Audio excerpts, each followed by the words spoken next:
lovely person out there. I'm Pie Guy. This is another vampire game in a series of vampire games. The first one, our lovely peoples here, well, minus one, one died horribly, fought against a vampire threat that has been emerging. They uncovered some secrets, realized there's, oh my god, more vampires out there. And now they're on a hunt for vampires.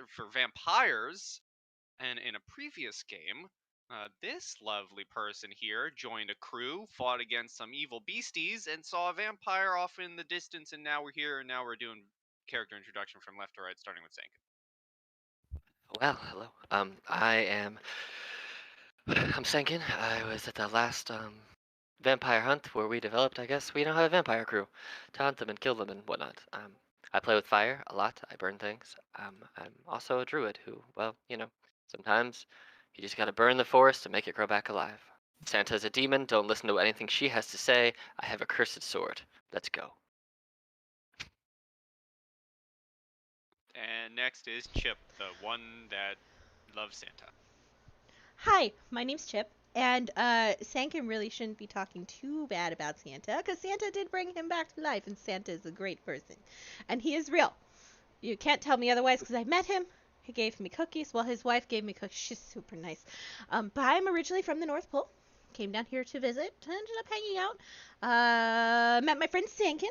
And, yeah, met a vampire. It is not as fun as you think it would be. We killed one of our friends, and then we killed him, and now we're gonna hunt the rest of them. I am a druid. I am the Circle of the Shepherd, and I have three lovely people that help me out whenever I need it: Holly, Jolly, and Cookie. Fantastic. And now, in complete opposite of that, we have Victor. Da. My name is Victor. I am a former soldier who came and joined the guild because I knew that there were evil monsters in the world and needed to rid them, and alas, I see that my work is far from complete. As was previously mentioned, we uncovered a vile nest of vampires led by one Evan, whose head now mounts my wall, and I am here to ensure that the rest of his so-called group meet a similar fate. Love it. Next up, we have the fourth original member of the group, Jacob. Hello, my name is Jacob. I just like reading books. I'm kind of just here because I was forced to be here. I'm part of the original group that had fought the first vampire. I don't understand the reason why I have magic powers, but we'll figure out some point, right? Yeah, I'm sure of it. And finally, the newcomer to the Vamp Hunt squad, Ryvier.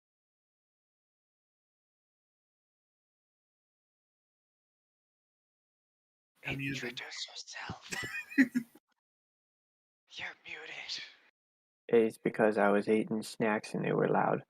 My name is Ryvier Gaviter, and let's just say, even though I may not be a team player, these seem to be a good team for teaming up against what seem to be some interesting enemies.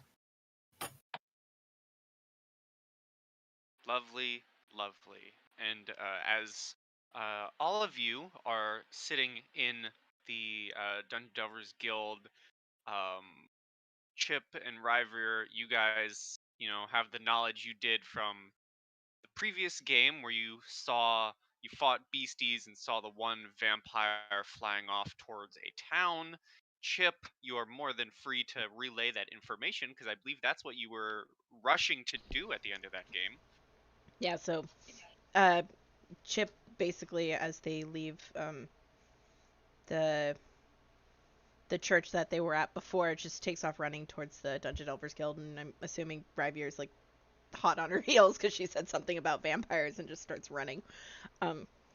Breaks her way into the Dungeon Delvers Guild, just throwing the door open, and immediately like sprints to Sankin as soon as she sees him and says, I found that was a long run.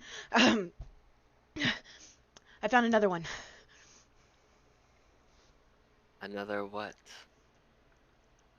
Another Another demon, another Santa, another wolf, another what? another vampire. Oh, okay.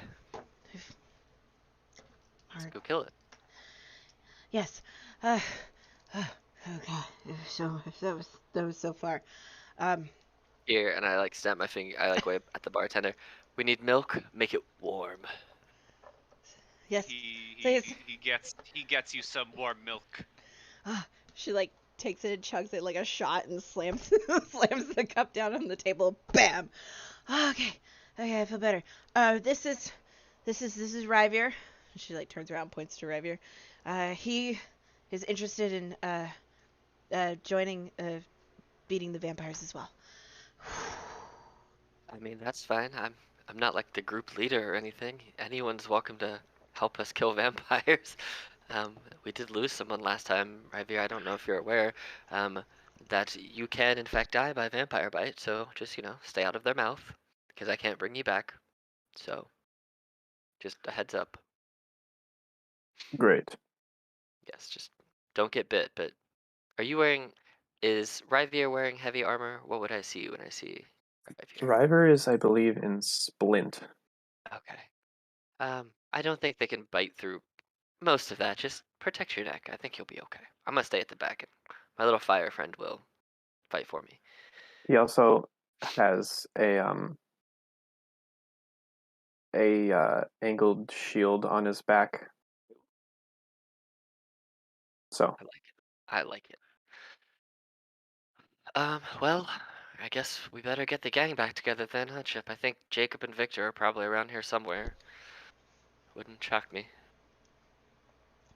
Oh, I'm gonna see if I see them over oops, there ignore with that. my +7 I was perception. scratching at my screen. As Ryver just drops to the floor with a jet save. Oh no. Oh god, it's happening already. He didn't even get bitten yet. Holy shit. They're Listen, stronger when than you we have a thought. touch screen and stuff on your screen, it's kind of difficult to deal with. I know that feeling. Jacob, Victor, I think we're gonna go hunt more vamps. You guys coming? Mm. Well, it's more of you guys are coming. Come on. Jacob just This- lets out a deep sigh and closes his book. Uh, DM, am I waiting for someone here, or have I already met someone here? Roll me a perception. Ooh. I will whisper you something, sir. Yes, it's a TDG Tinder. Perfect. Who's he swiping on? Left, right? Who's he waiting for?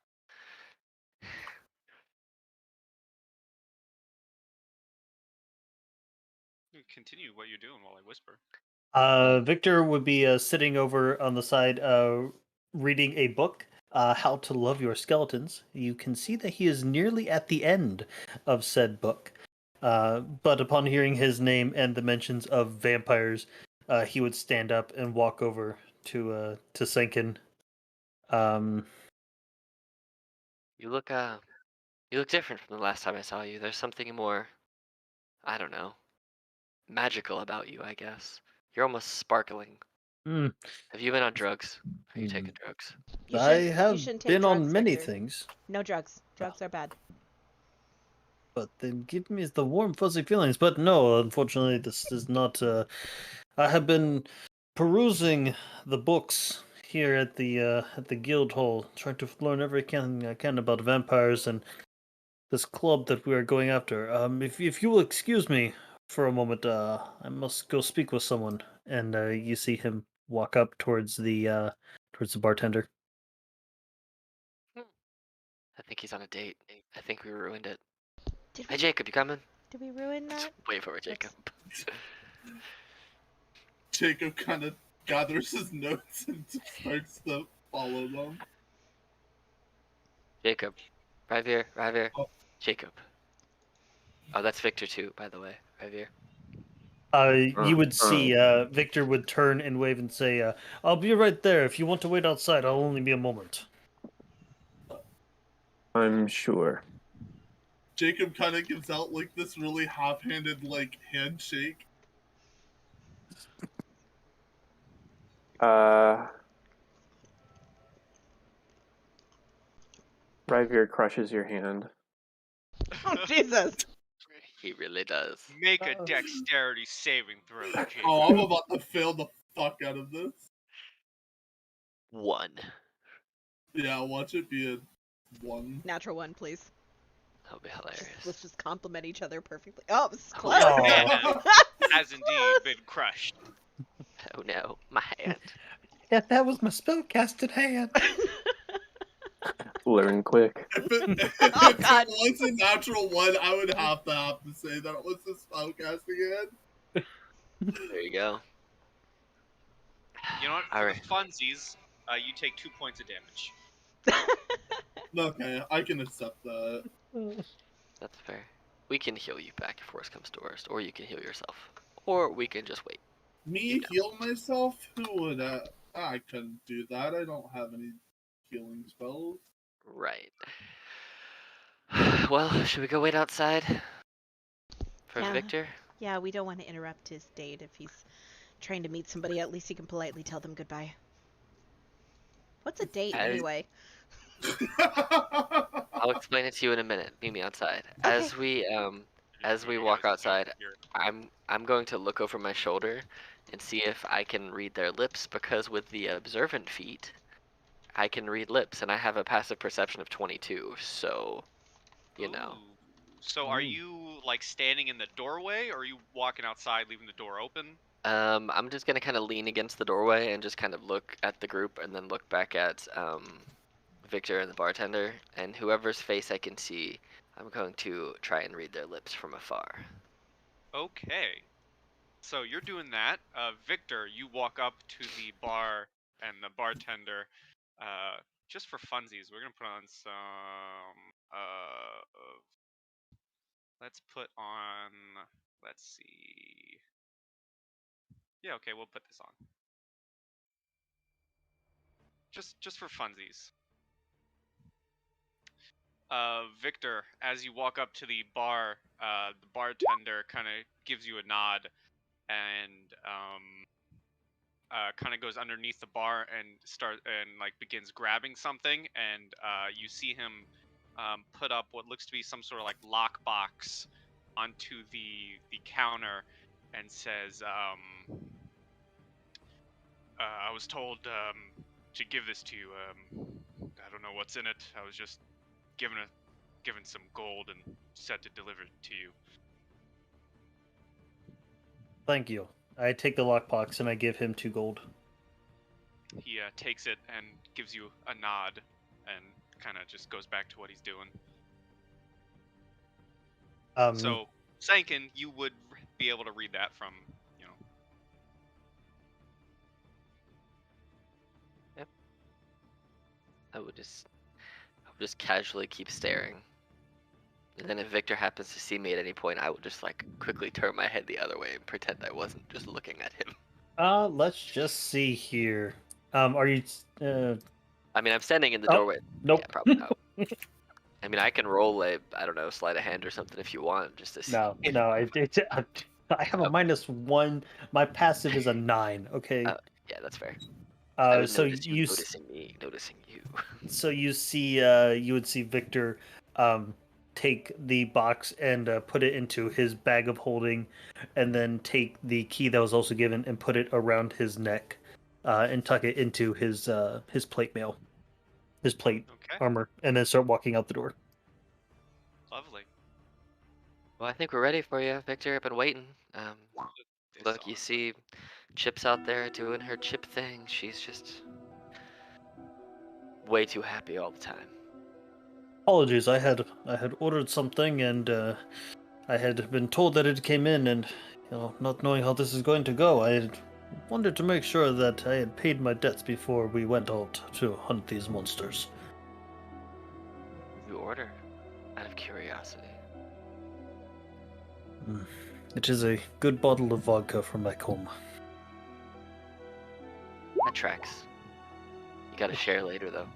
No, I believe you in character because that okay. does track for Victor. So, My friend, we get out of this and we will split the bottle.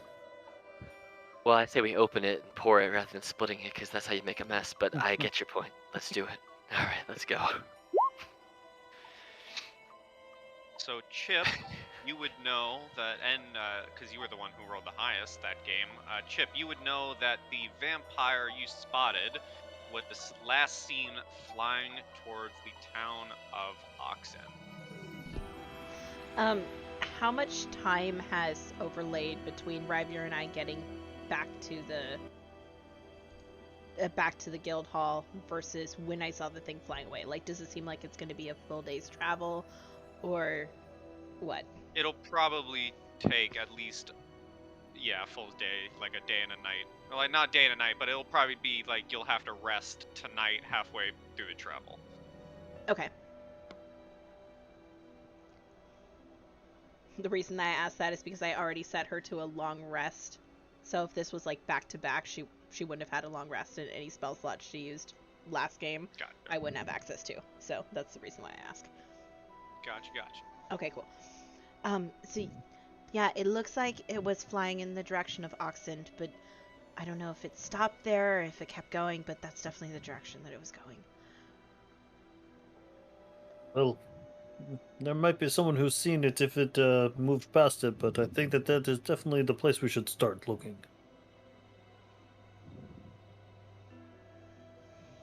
Okay, I think the fastest way for us to get there would probably be by carriage. Is there a carriage rental place around? She just kind of starts looking up and down the road like she has no idea. She's walked everywhere since she's gotten here unless somebody else is like, hey, get in this carriage. You can give me perception if you want. Can I roll with disadvantage because she doesn't know how to read common? Yes. She had no idea. Chip, I think you've gotten stronger since last time we fought together. It looks like Chip, right? Yes. So strong. Do you have the ability? I know I just learned how to do it the other day. Do you have the ability to turn other people into animals? Because that could be a whole lot faster than us in a carriage. If we can just turn 2 people into like eagles, and we could just fly for like an hour. I mean, it'd take a whole bunch of time off. I mean, I could probably do it, but I couldn't do it till tomorrow. I'll be honest, I'd rather just find a steed. Alright, fair enough. It was just an idea, but also in case you need the rune for how to do the spell, I quickly in Druidic draw on the ground the runic combination for how to cast Polymorph. So. Oh, that makes sense. There you go. And then I burn it away. It's fun. Memorizes it before she burns it away. Well, let's find a steed then, and a carriage, and I guess we go. Okay, so if you guys are looking for carriages and horses, you can roll me perception. Oh, I'd rather wait, because either way the polymorph would have taken a night, so I would have taken a night to use find steed. Fair. I mean, I don't have polymorph prepared today. That was going to be a tomorrow thing anyway. It was just a future idea. So, you know, in-game flavor. In-game flavor. In-game flavor. Dun, dun, dun. EA Sports. I'm going to log out and log back in with Not sponsored, but should be. Sankin's picture. I don't want Calvis there. I'll be back. Okay. I'll say 17, and even with a 14, eventually you guys find some place where you can get a carriage.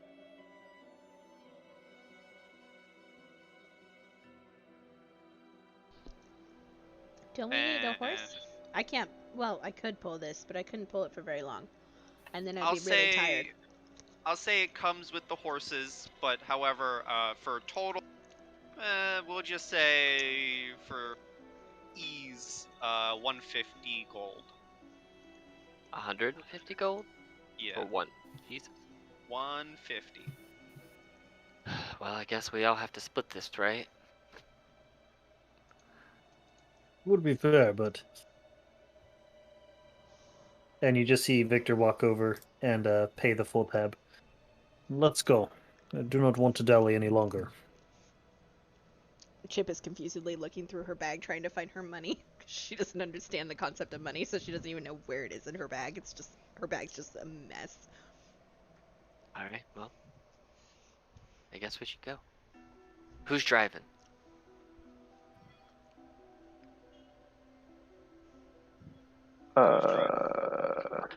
Does anybody know how to drive? I feel like Jacob just confusedly stares at the druids. I am not very well at handling animals, but I have operated a cart or two in my younger days. Well, just because we can turn into animals doesn't mean we can drive them. But sure, if you want to operate it or us, I don't, whatever. I can. Okay. Mercenary vet, land vehicles. I just don't have that written down for some reason. Let's say I have the same thing, but you might have a better animal handling than I do. So There you go. I won't make you do animal handling, so I'll just say you all hop in a cart and start getting on your way. okay. Cool. So, as you guys are on, riding your cart and heading to the city, the town, let's see something right quick. Make sure I have this right.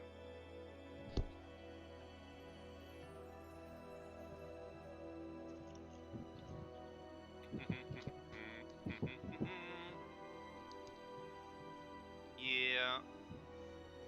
Okay, so as you guys are riding your horse, I want everyone to do a perception check. As you're riding the horse, as you're using the cart, I want everyone to do a perception check. Do I have to, or can I just use my passive of 22? You can use your passive. Everyone Cool. else can do a perception. 22. Hey, look, it's the same as my passive. I guess I should also ask, who's in the front? I'm picturing this cart as like one of those where you have like the inside, you can sit inside, and then two people riding it, and you're driving it. So who's in the front, who's in the inside? Jacob would probably be on the inside. I'll say I'm pretty good at seeing things, so I'm pretty observant, so I will stay at the front. Or at the front with whoever's driving. Victor would probably be in the back. Chip's Okay. on top of the cart.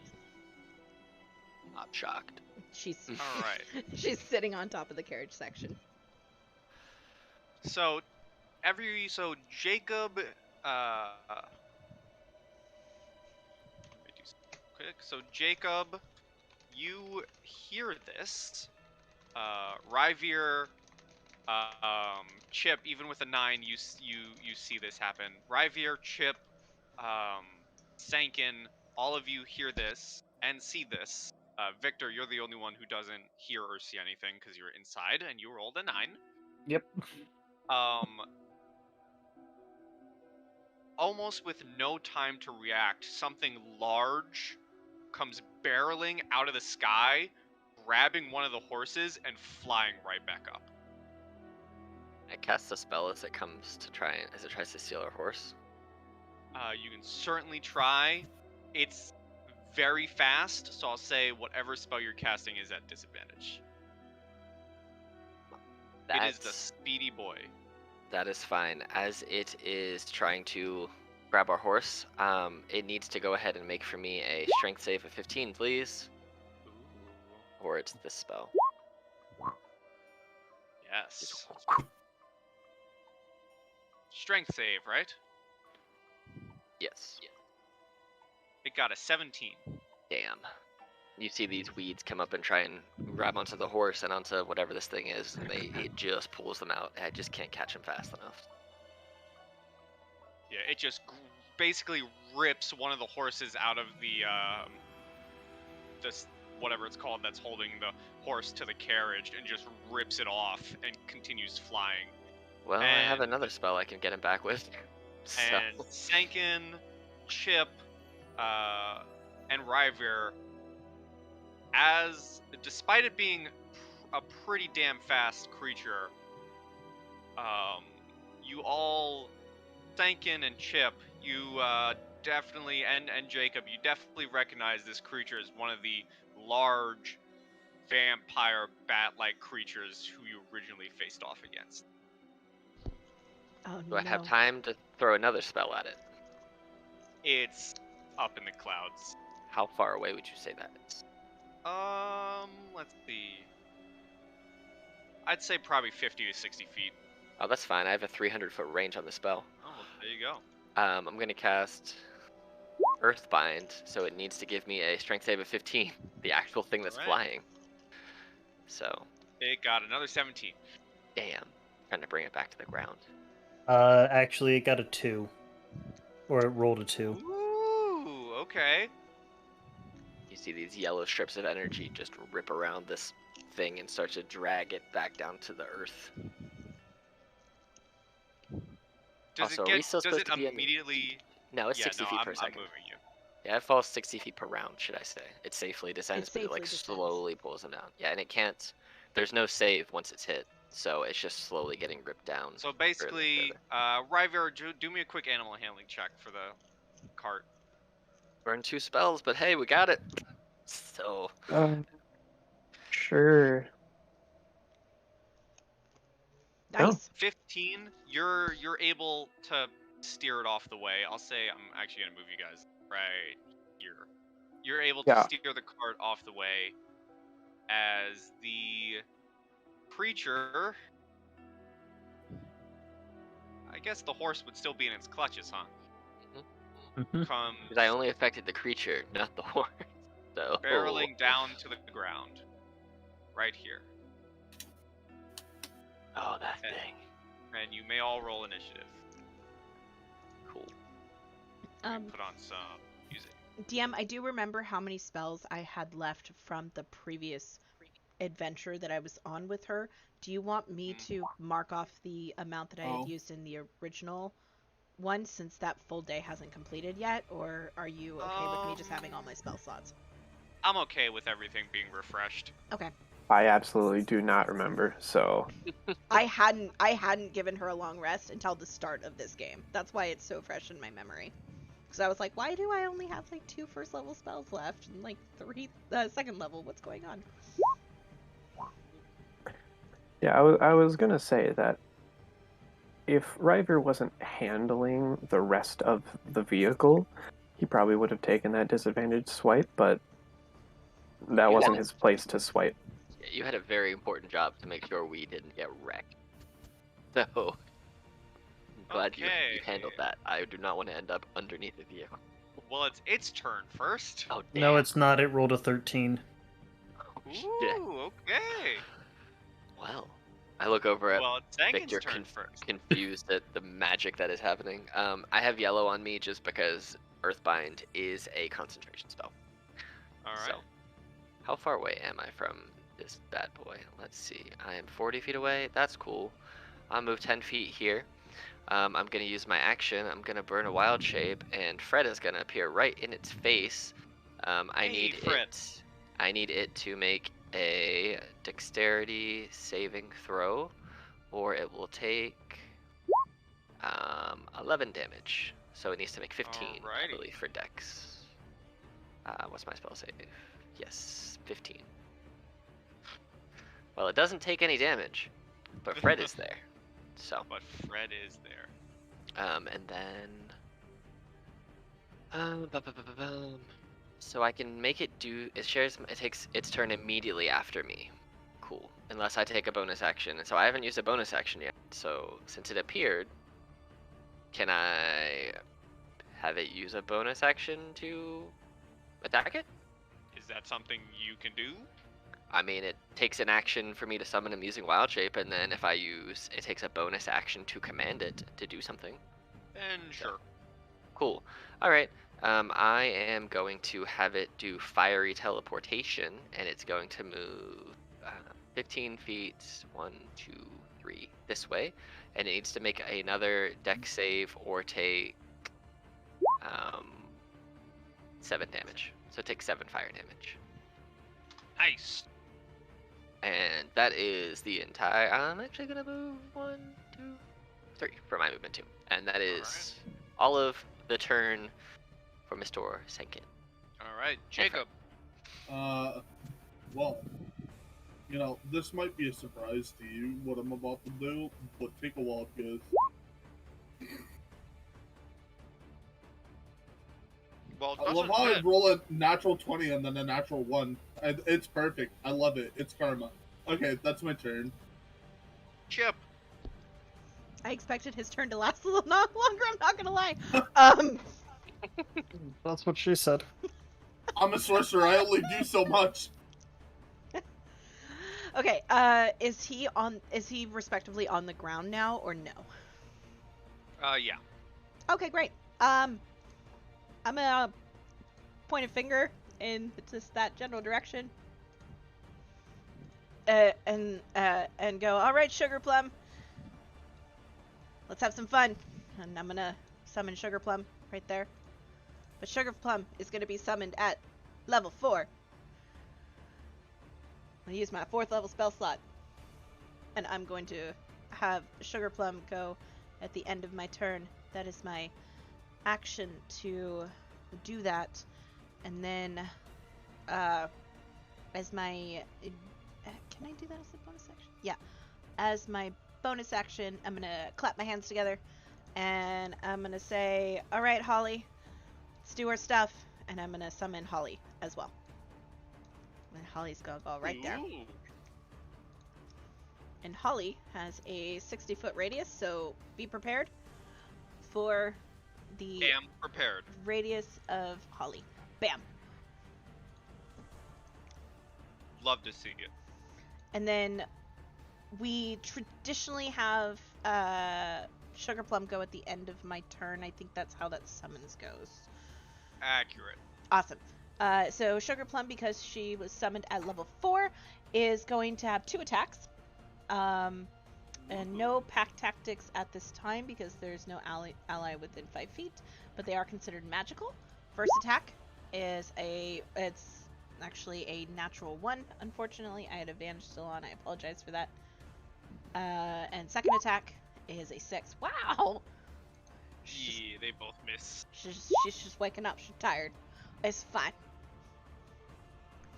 And that is the end of my turn. Okay, it is its turn.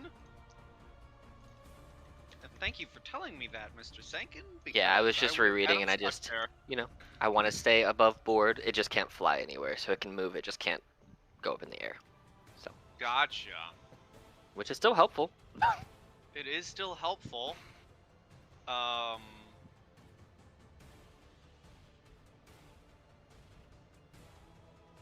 Yeah, this thing is a rabid creature, essentially. It is going to start making its movement completely ignoring... What's the... I literally just forgot the names of your summons. What's the one in front of it? Sugar Plum. Sugar Plum. It's completely ignoring Sugar Plum, and it is... Boop. Walking right up to you, Sankin. Okay, so I get an attack Oh. opportunity on it? Oh no. I believe so. Does Sugar Plum get attack of opportunity? She does, right? I believe so. I'll allow it. Yeah, 15 damage. And Solid. it is You magical. just Yes. takes a chunk out of it. Nom nom nom. And it is going to walk up to you, Sankin, and it is going to try and slash at you once. That will hit. And it is going to do the damage. Alright, let me roll me a concentration check. It has to be a 10. Why can't I keep that natural 20 for something useful? But whatever, it still can't fly away, so at least And if it then it is grabs me, gonna- it's not flying. It is going to claw you a second time. Oof, yeah. And That this hurts. time, it's going to grapple you. Well, that's just rude. So it just grabs you. Well, let me see if I can On keep it your- earthbound. It's still earthbound. Well, so. the grapple doesn't doesn't activate concentration since you're not. Well, taking no. damage. Oh, so I don't take the 9 damage a second time. No, Oh. instead of dealing damage, it can grapple you. I got you. Okay, cool. Yeah. Well, so the first there you go. attack was the 9 damage. The second attack was just grapple. Yeah, I know what this what this means. I saw it last time. Victor. All right. Let me make sure that I'm doing what I want to do.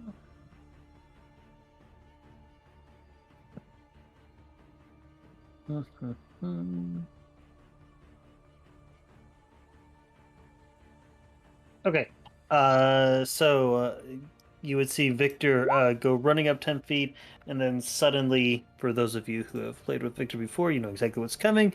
You see a gray astral projection of him continue to go running forward, and he's going to make some multi attacks against this creature.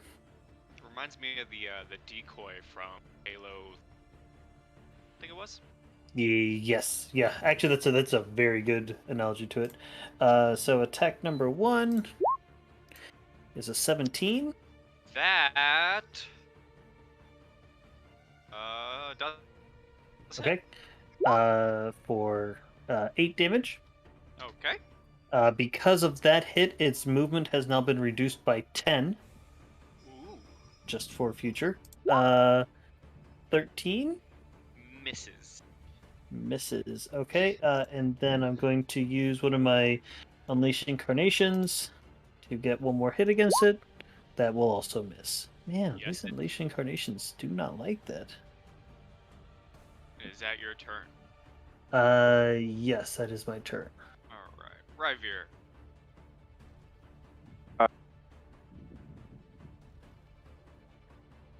Ryvier is going to quickly latch reins up to. There's probably something to attach to on the cart. Yeah.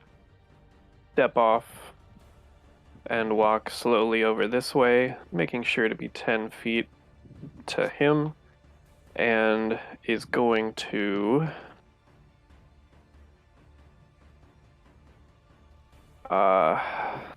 I feel like this is a reasonable assumption.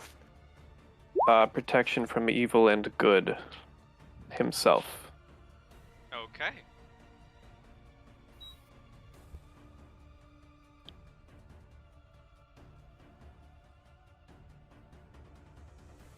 All right. Yeah. I don't think that me stepping in a little bit is gonna change its attention off of Sankin, so I'm just gonna stand here. Okay. That's your turn? That will be my turn. Okay. As that is your turn, I would, at the top of the round, I would like Jacob and Chip and Victor to give me a perception check.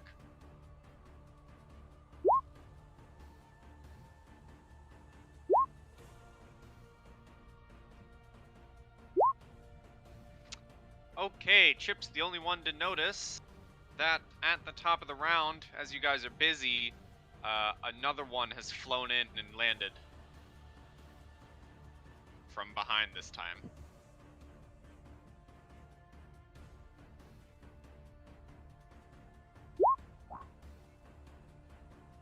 And, Sankin, you're up. Ryvier would just see that Sankin kind of starts to get this swirl of fire around him, and he just whistles over to Fred, and Fred just comes sauntering over, and Fred and Sankin kind of grab each other's wrists like an outward predator handshake from the side, and Fred's gonna do what Fred does to know how to protect my ass, and we're gonna fiery teleport out of his grapple 15 feet away over here, just bam. And I need him to go ahead. I need him to go ahead and make a dex save or take 9 damage. Boom. So 9 fire damage, and that was my bonus action to get Fred to port me right on that place. And seeing that this dude is in front of me and that I'm not very happy about it, I am going to through Fred. Actually, no. Through myself, I'm just going to cast three rays of fire, just beam out at this dude as I cast Scorching Ray. So 16 for 9. Yep. 26 for 2. Yep. And natural Cool. 20. for 10 plus 12, which is 22. Oh, 22. I also forgot that because Fred's on, I get an additional D8 for every fire attack. So here, let me roll 3 more D8s, and one of them is maxed because it's that. So 4, 7, and 1. So it's actually 4, 7, and 9. So add 20 more damage to that. So that's 9, 11, 31, 41, 53. 53 damage. Just Okay. Oh, you just scorched him. yeah, he's dead. I don't like being taken over by anything else. He's dead now, and I drop Earthbind because I'm not binding anything else. And then I have my whole movement, so 5, 10, 15, 20, 25, 30, and Fred can technically move 15 more, so 5, 10. He's just going to go stand by right here. There you go. That's my turn. Okay. Jacob. So has Chip said anything about this one here then? I'm assuming. Chip definitely could have as a free action. Okay, I'd allow it. I wasn't sure if it was a free action. Chip's just gonna yell, "To your right!" And she's gonna, like, whirl and spin and point in the direction. Well, we're gonna do scorching, right? That's 15. 15 hits. I believe it's 3 rays, right? Yeah. 24 hits. Oh, that's the wrong thing. And that also hits. So 26. 26 points of damage. Solid. And Jacob is going to move back here. Alright, now your turn. Yay. Chip. Okay,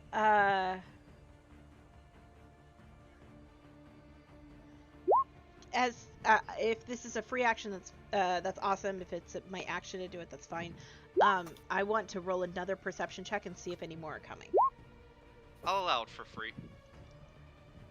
I'm a merciful god. 22. 22. Sky, tell me your secrets. The skies crack open and speak their secrets. It looks like, with a quick scan around, these are the only 2 that are in the area. Okay, great. Looks like the skies are pretty clear. Okay, awesome. So I am going to hold out my hand towards this one and say, "You picked a bad group to come visit." And I'm going to need him to make me a dexterity saving throw, DC 14 for avalanche. Oh, snap! Dex save. 8. Awesome. He fails, so he takes 21 points of bludgeoning damage. And it spawns like right here in front of Victor. It just goes BAM and just goes straight through him. Nice. And that is my action. And then Sugar Plum's gonna go. She's got 30 feet of movement. Sugar Plum, yep, 30 feet. So she's gonna go 5, 10, 15, 20, 25 and be like right up in this guy's grill.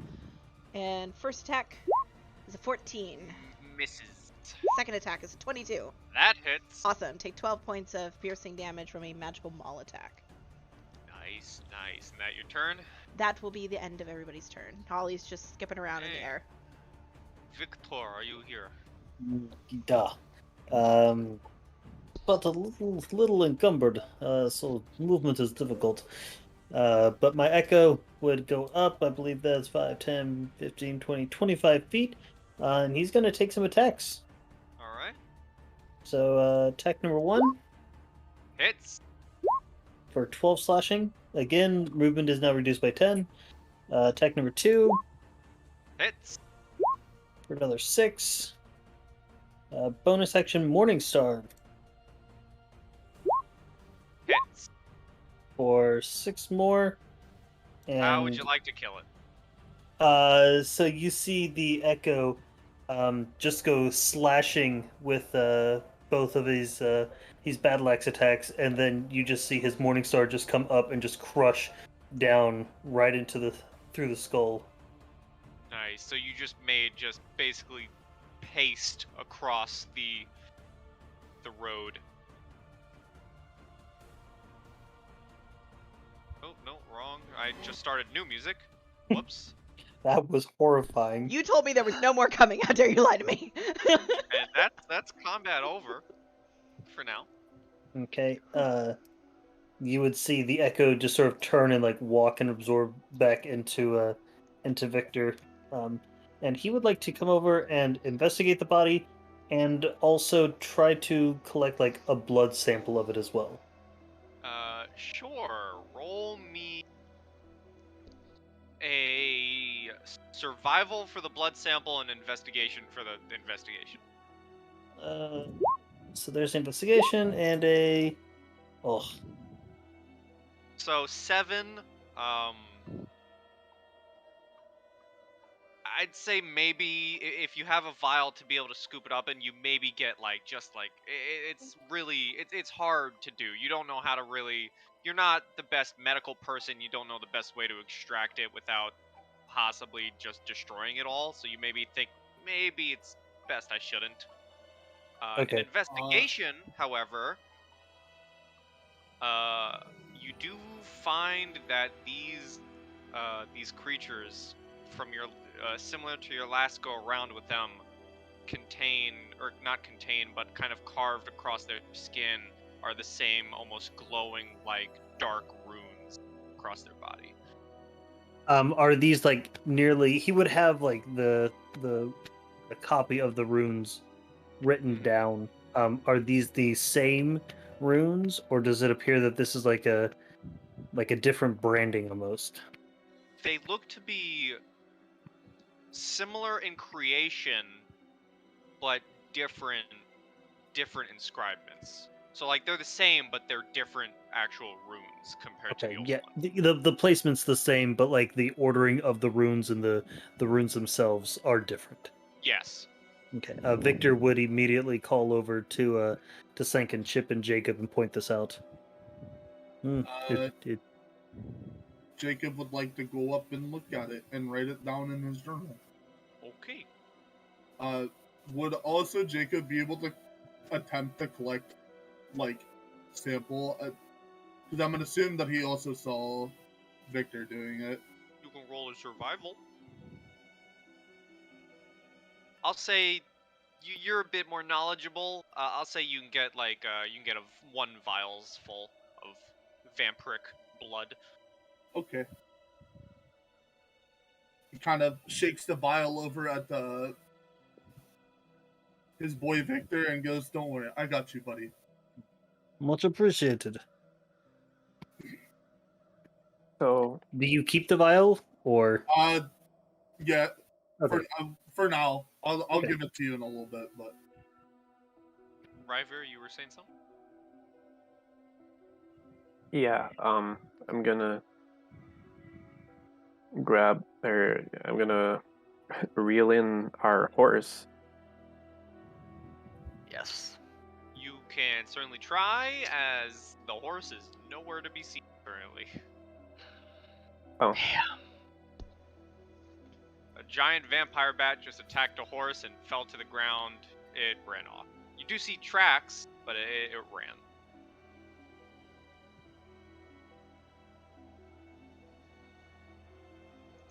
Poor little thing, probably so scared. Well, it looks like we owe the stables another horse. Hopefully, we can purchase one in Oxbow or Oxford or wherever we're going.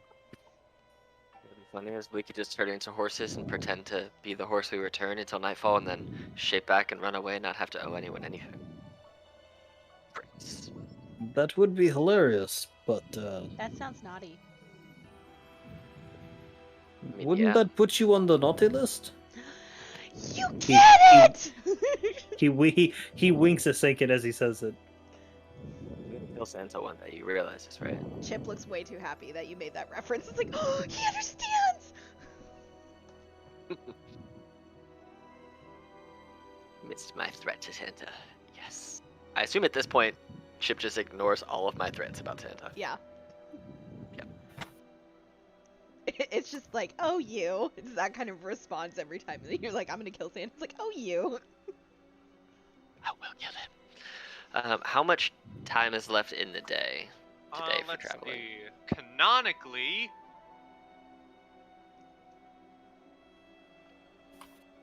Probably like midday. Like, let's say 5 o'clock. Okay, so we got a few more hours before we would make camp. It is strange that these beasts would attack in daylight. The last ones only attacked at night. I wonder if these have been enhanced in some way. Possibly these runes might tell us. Maybe. Go to this one. I'm gonna go under that one, apparently. You go under that one. You crawl under the body. Do tell me your secrets. I would like to roll either an investigation or maybe a survival check to see how much it, like, we found the runes, but is there anything else that can be discovered from this? Sure. Roll. Pick of either. Okay, I'm gonna do survival. 12. I tried. 12. Nothing. I mean, as funny as this wording may sound, nothing out of the ordinary. You know, just a giant vampire bat with runes carved into it. Ooh. Looking at this, does it look like the runes look like they're in any of the languages I understand, which are Druidic, Primordial, Sylvan, or Undercommon? Druidic, Primordial, Sylvan, or Undercommon? Mm-hmm. No. Okay. How about Victor Dwarvish, would Elvish, like to. Quirish? Sorry. No, go ahead. What are your languages? How about any of these? And copy and paste. What one? What is that fifth one? Ori, it's a dream language. Yeah, that's A dream? That's Dream. Chip's native tongue. She's the Kalashtar. That's her language. Okay, I've never seen that one before, but also no. Victor would like to spend 10 minutes and ritually cast Comprehend Languages to see if he can understand these runes. Ooh, that is smart. I like that. While Victor does that, can I compare the runes on this body, to the runes on my rapier? Sure. Are they the same? Different. Damn. I have one more thing that I'd like to do with this body.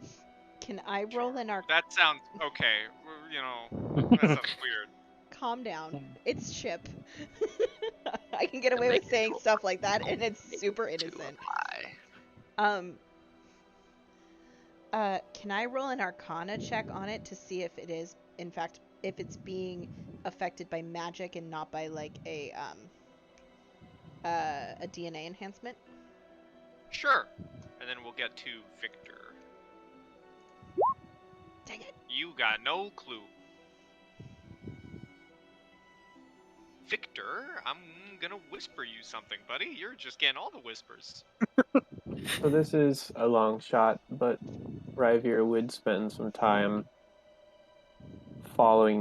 attempting to follow the tracks. Sure. Roll me a...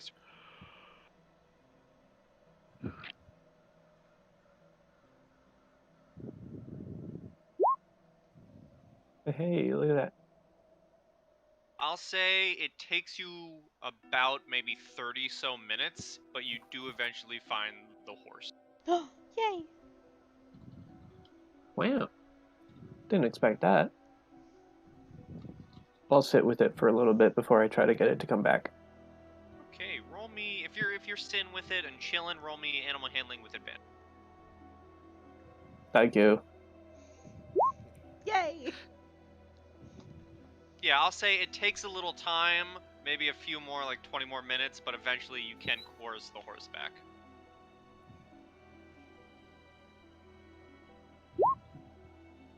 And out pops Ryvier with a white stallion. He found the horse. And Chip just like points directly at Ryvier. Yay. Sankin, we don't have to pull the cart. Yay! Oh, hey, you found the horse. Good, because I wasn't gonna be a horse. Aw, you're no fun. Have you ever seen me turn into an animal, Chip? No. Uh, You don't even know if I can. I don't even know if I can. you can if I mean, you I try. can. No, then I just poop. Oh, well, that's you're trying too hard in the wrong direction. Oop. Vomit? No, no. Don't worry, Santa will help you. Please don't. Get that demon away from me. Oh, you.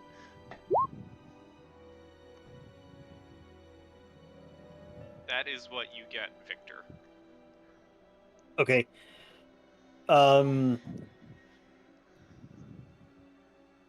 Okay, so and having done this, could I also? I'm assuming then I would be able to read the runes that I copied down from the previous encounter and seeing that this was a different thing, correct? Yes, and as you compare the two, now that you know how to read these, it seems that you take a quick glance between the old ones and the new ones, and it's essentially, but now that you can read it, it's essentially the same runes. However, within various spaces, there's a new rune added, and some of the old runes are like flipped upside down to create different symbols.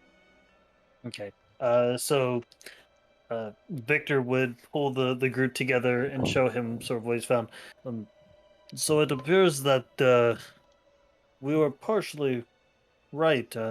These runes, uh, I do not know if they give them power. They clearly give them some power, but they're also, they talk of vampiric bloodlines. This one, and he points to the one in his book, is different in terms of the bloodline than this one. And here, the runes have been changed slightly, and it almost looks as if it is giving them limited sunlight resistance. Hence, why they are out during the day.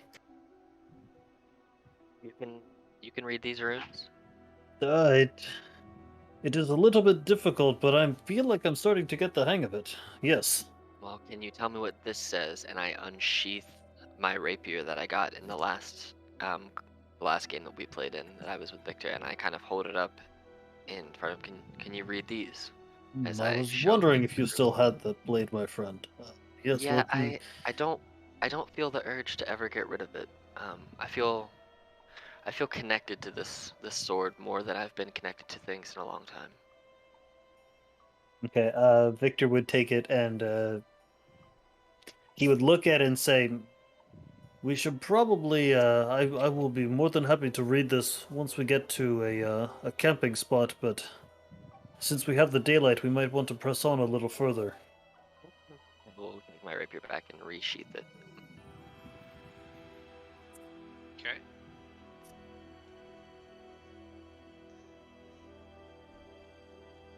I'll say you guys can indeed get on your cart and start heading to the town. Congratulations, you circumnavigated the campsite encounter. Huzzah! Thanks. We did it. Yeah. After You about an you hour, were going Fred to just fight these guys no matter what. And save the Yeah. horse. And Yeah, save the Evan, say horse. it first. That you would've MVP move right there. If you would have camped here, you still would have been attacked, except it would have been at nighttime.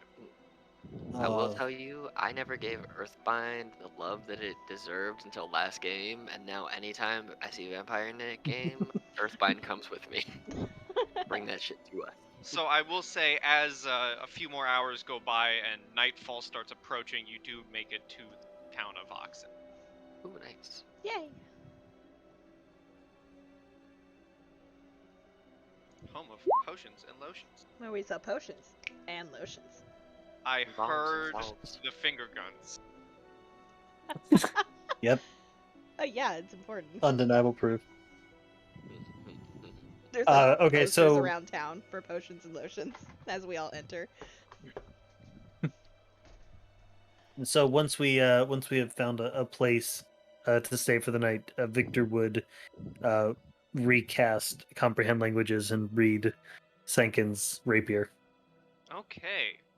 So, the runes on the rapier. And just to help you, DM, he would basically just be reading it aloud to Senkin, so way you don't have to type it out Yes. if you don't want to. The runes on the rapier. Let me actually go back and read the item.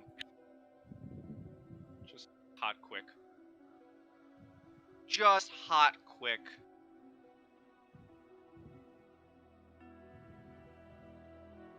Okay, so the runes on the rapier essentially are the markings of the first major vampire you guys fought, being Evan Slacky. However, it speaks of the original. Not the one that you guys fought, but someone, basically an ancestor, someone way powerful than him. It speaks of the creation of the blade, how his blood was sacrificed and used to flow into the steel and create it. And it speaks of essentially what is a very ancient and way, way more powerful member of the Slacky family than you guys fought.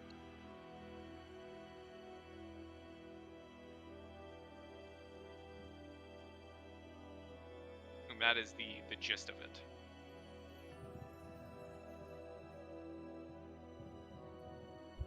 Interesting. It seems to be a powerful weapon, but it does seem like it has a dark connection to our quest here.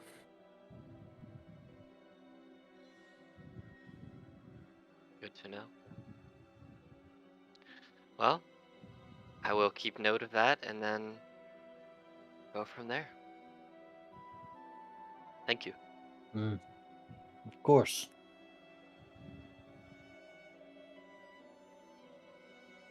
Hey, there wouldn't happen to be, like, a shop in town, like an armory or something?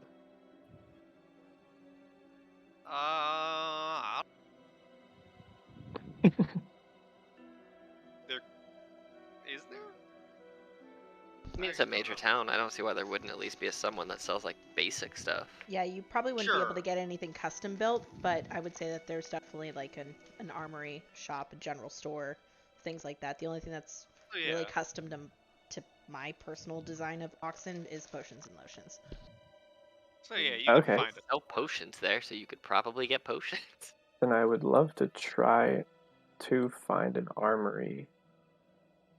Yeah, I'll say you just find one. Okay.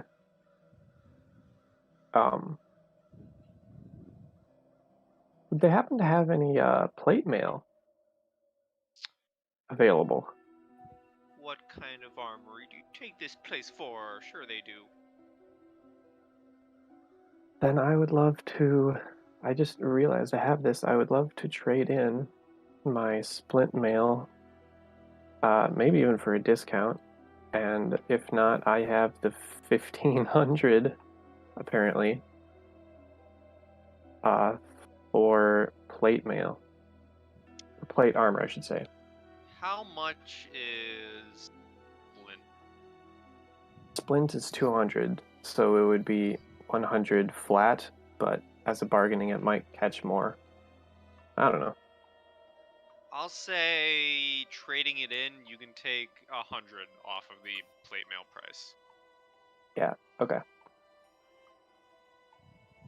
This is not the original intention of this game, so I'm not going to try to, like, persuade anymore. Guys, this entire game was actually one big shopping episode. No Oh. vampires at all. I knew it. I knew Well, it. I'm gonna go The buy garlic. vampires Let's were go trying shopping! to sell. The vampires were trying to sell you car insurance.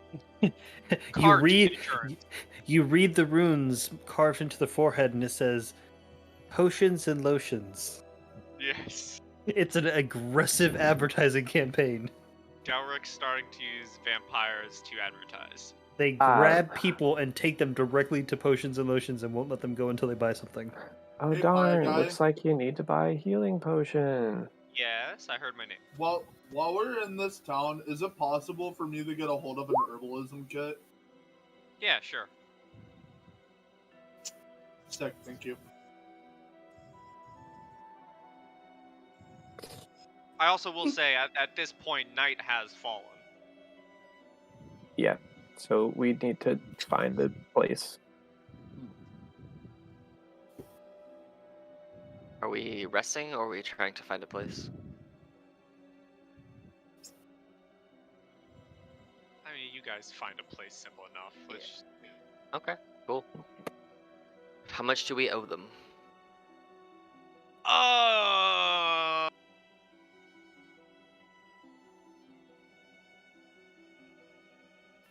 5 silver for each of you. Right. That's all they're getting. In the morning, Victor would also go down to the to like the owner and just be like, we have 2 horses that we will need stabled, possibly for a few days. How much would that cost? 10 silver a day. Victor will slide over. Uh, um, will slide over 3 gold and say, "I'm not sure when we shall return, but this should hopefully cover the costs until we get back." So, Thank you. so 3 days worth, basically. Horses will be perfectly taken care of.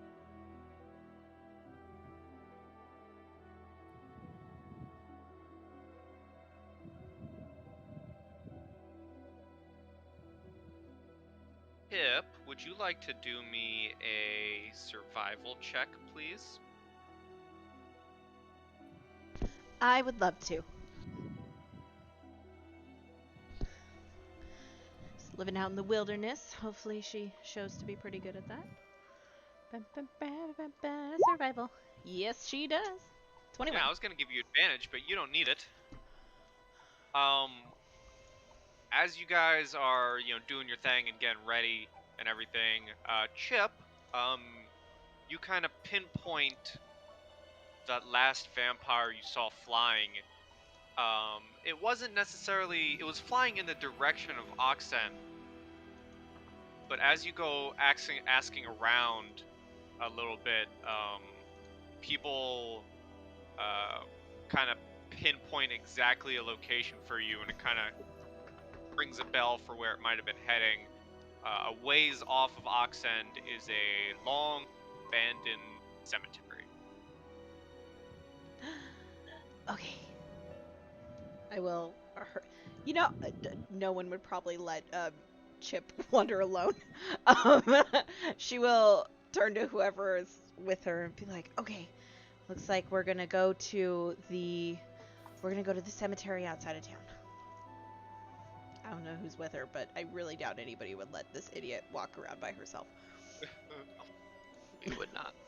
Exactly. Are we sleeping for the night and then going to the graveyard tomorrow? Is that what we're doing, Chip? I don't think you want to go there at night. Spooky. Oh, I took it as you guys got a long rest. Cool. And Good. this is happening in the morning. All right. Good.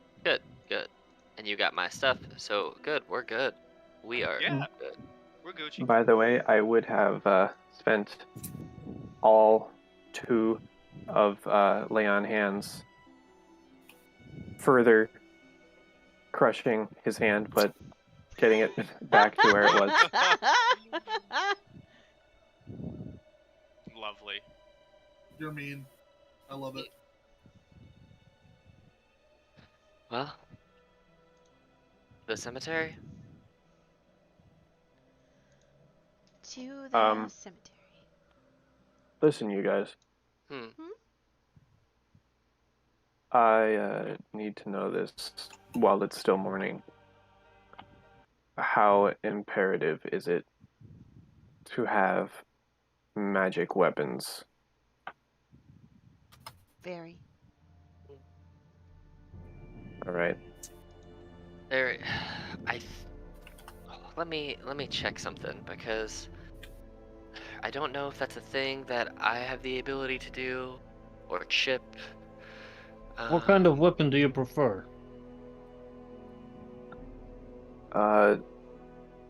It totally looks like it just disconnected. What But just happened? I just lost everyone. I'm still here. it's just you, I'm still right? here. No, too. I'm no, in. I see just myself at the bottom. Yeah, I see just Yeah, myself also. Dude, Oh, roll that nope, 20, happens to nope, Ray. everyone. nope. Here we go. Everybody, Roll Okay. 20 definitely broke. everybody's jumping back in. Jacob, Okay, Chip, I left real Victor, quick. Jacob's back. oh, Sagan's Nope, back. nope, nope, Sankin, nope. It looks like everyone but okay. the DM. Okay, guys, we won. Great job. We found. Oh shoot, he's back. Yeah. Hmm.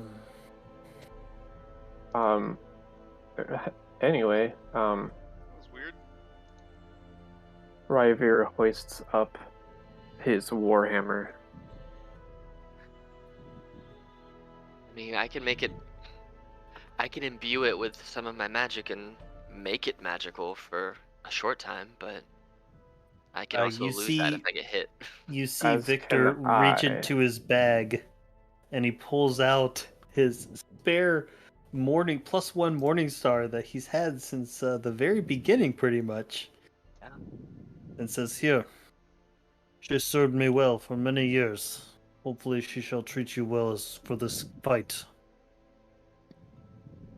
So, I'll take that off mine. You now have a +1 morning star. Okay. So it is a one-handed. Mm-hmm. I mean, I got this rapier, but it's mine. I have a dagger. Do you want some daggers? I got a couple of those. Alright, so that is comparative to the one-handed warhammer. Hmm. And based on the needs of everyone here, I'm assuming that I won't be getting a chance to drop this, and as he holds up his shield. Yeah, I'll use it. Shields are not a bad thing.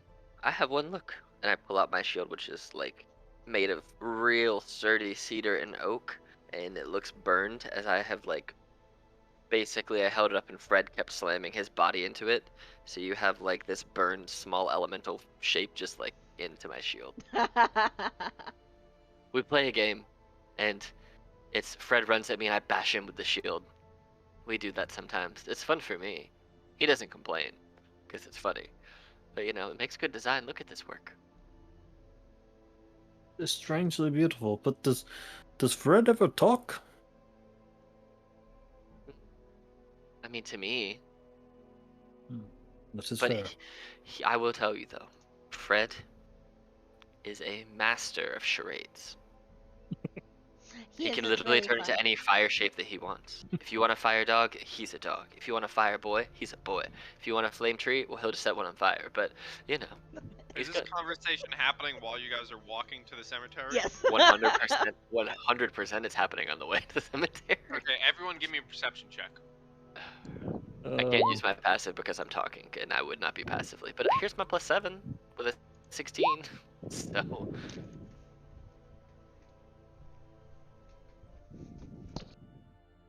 Jakob? Yeah, Colby. Sorry, the thing wasn't responding to me. I was like trying to open up my character sheet and it just wasn't responding. Is it working? That's dumb. Yeah, no, it is. I had to reload a couple of times to get it to Okay. work. Well, everyone but Chip and Victor, because you guys are busy talking. You guys enter the cemetery, and Sankin, Ryvier, and Jacob, you notice as you guys enter this location, as you guys walked over a certain like threshold, everything essentially was drenched in more or less the night sky and darkness. It was just clear morning, and now it's almost as if like night has come within a second.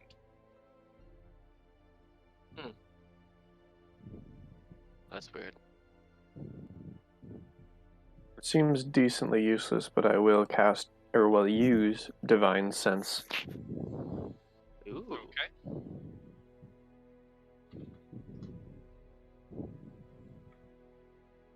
Is that divine sense? You know the location of any celestial fiend or undead within 60 feet of you. Interestingly enough, no undead in this graveyard. Alright.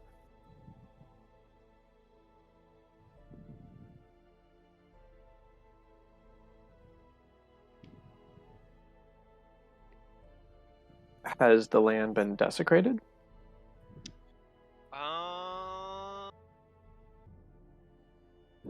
Or consecrated? Seems like a normal graveyard. Alright.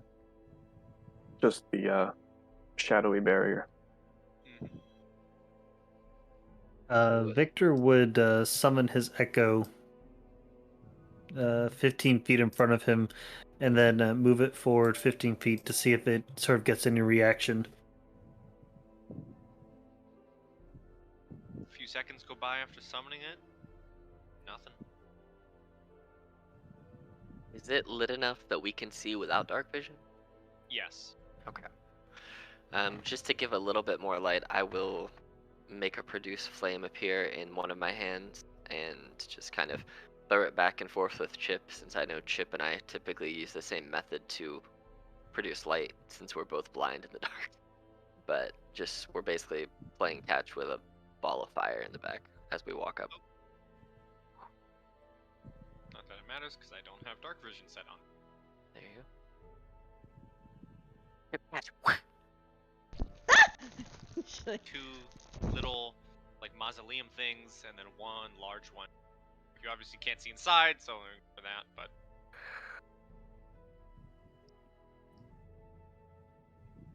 And there's a statue in the middle. Nice. Well, What do you guys do? Jacob's just gonna walk up to the statue in the middle and look at it. Sure. Statue depicts, what looks to be Roman investigation. Okay.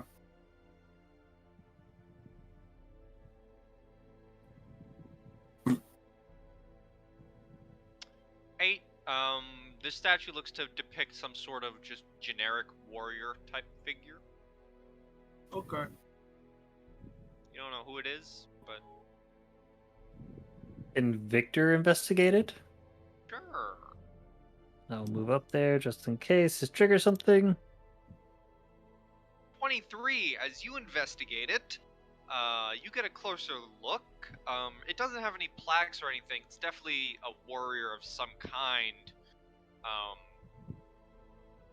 Half of the statue's kind of broken, and as you look closer at it, nothing really tells you who or what it is. However, holding in one of its hands seems to be a little sort of brass orb that almost looks like you can probably pop it off and take it.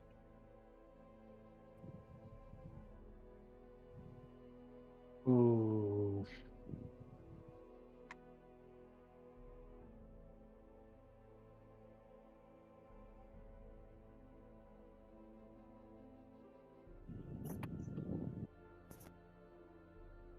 Oh, this might be a really ooh.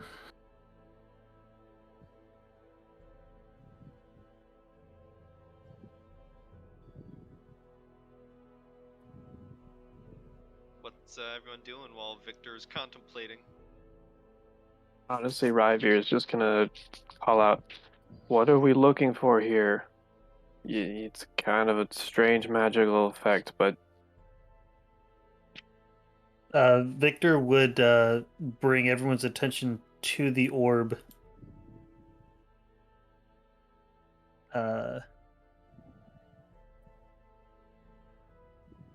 And just ask, it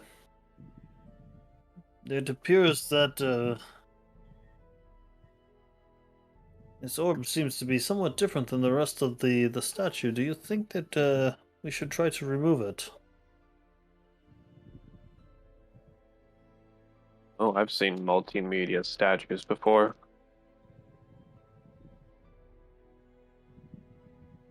I mean, Thinking, Chip? you can do it. I'm gonna go look over here in this broken tomb and see if I see anything. But yeah, go ahead and pull it out, see what happens. I'm curious. Alright, DM, can I take 10 minutes to cast a Unseen Servant as a ritual to retrieve the orb for me? Sure. Okay, that's what I'll Is do it then. I'll gonna take have the leverage? It just says once on each of your turns, as a bonus action, you can mentally command the servant to move out to 15 feet and interact with an object. The servant can perform simple tasks that a human servant could do, such as fetching things, cleaning, mending, folding clothes, lighting fires, serving food, and pouring wine. Once you give the command, the servant performs the task to the best of its ability until it completes the task, then waits for your next command. So I'm assuming that if it can't remove it, it would try to, and then nothing would happen. Wait, could I? Or if you wanted to cast Mage Hand. Yeah, can I mage hand it? Bye. Oh, I didn't mean to click that. I meant to click the. You can indeed mage hand. It actually weighs a bit less than 10 pounds. You mage hand and you grab it and you kind of rip it out and you bring it back to you. Nothing seems to happen. The mage hand kind of just slowly floats towards Victor and just kind of hovers in between the both of us. Can I cast Identify on the orb? You may. In fair warning here, I pretty much took every single ritual spell that I could take because I only get the 3 spell slots, so I do apologize for that.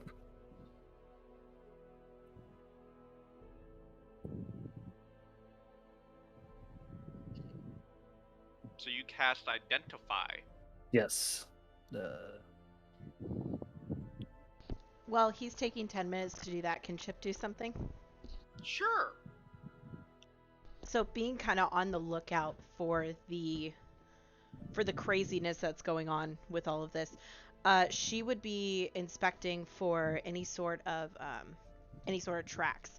Even if the creatures are typically in flight, if they're going to go underground, they have to land at some point. So she's looking for tracks. Sure. Roll me a.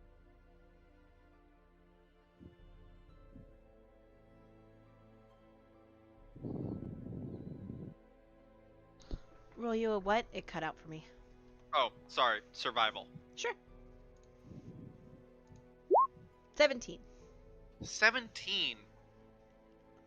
So, you don't see any tracks per se. However, in these various bushels of plants,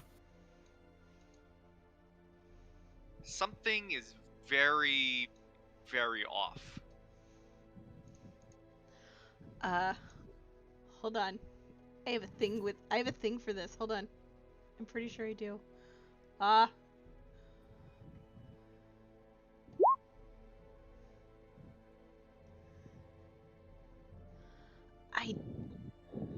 don't. Wait, do I? Speak with that plants?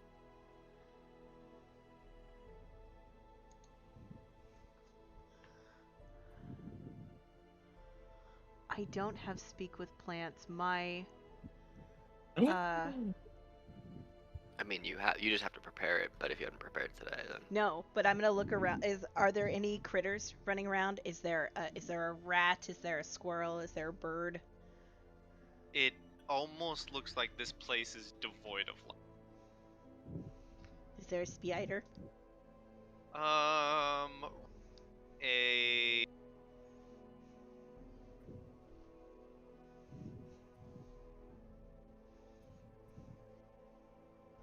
I feel like it's cutting out at every other word. I think so Oh, too. is it? Yeah. That's lame. Okay, roll me a nature. It's probably my microphone. Nature. I gotta get used to it. Yes, nature. Nature. Speeder. Little spooter. Nature. I'll say you find a little spooter. Little spooter crawling on the wall. I'll push my way through the plants, and I'll go to the little spooter on the wall. And Oh. Yep. Okay, you push your way through the plants.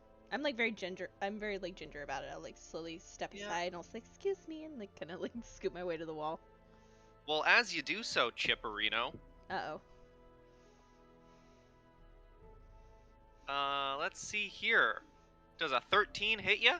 No. Cause something from the plants comes a striking. Ouch. Rude plant. and I'm gonna need some initiative.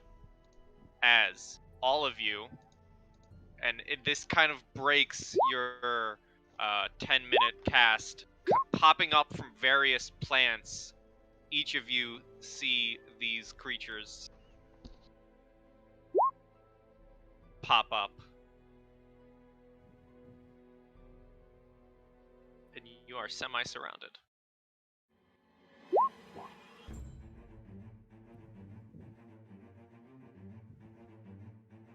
It is time to roll for them.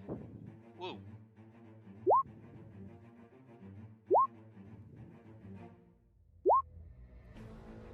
Chip, what's your dexterity? Great question. I think it's a +2. Hold on. Okay, you'd go before me. So I'll just put Yep. myself at 11. Hi, guy. If you want to fix turn order Yep. again real quick. Okay, cool. Okay, well, it's this one down here's turn first.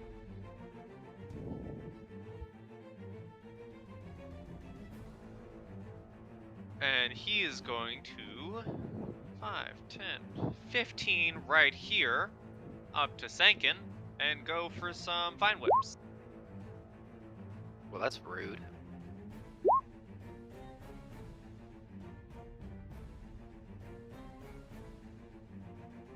Alright. So 14 damage, huh? Yeah. And then strength, so athletics or acrobatics check to not be grappled. Athletics or acrobatics? Well, Yep. we'll go acrobatics here. Yeah, well, you're not grappled. Congrats. Well, that's good. Hey, it's your turn. Yeah, I am, in fact, not a fan of that.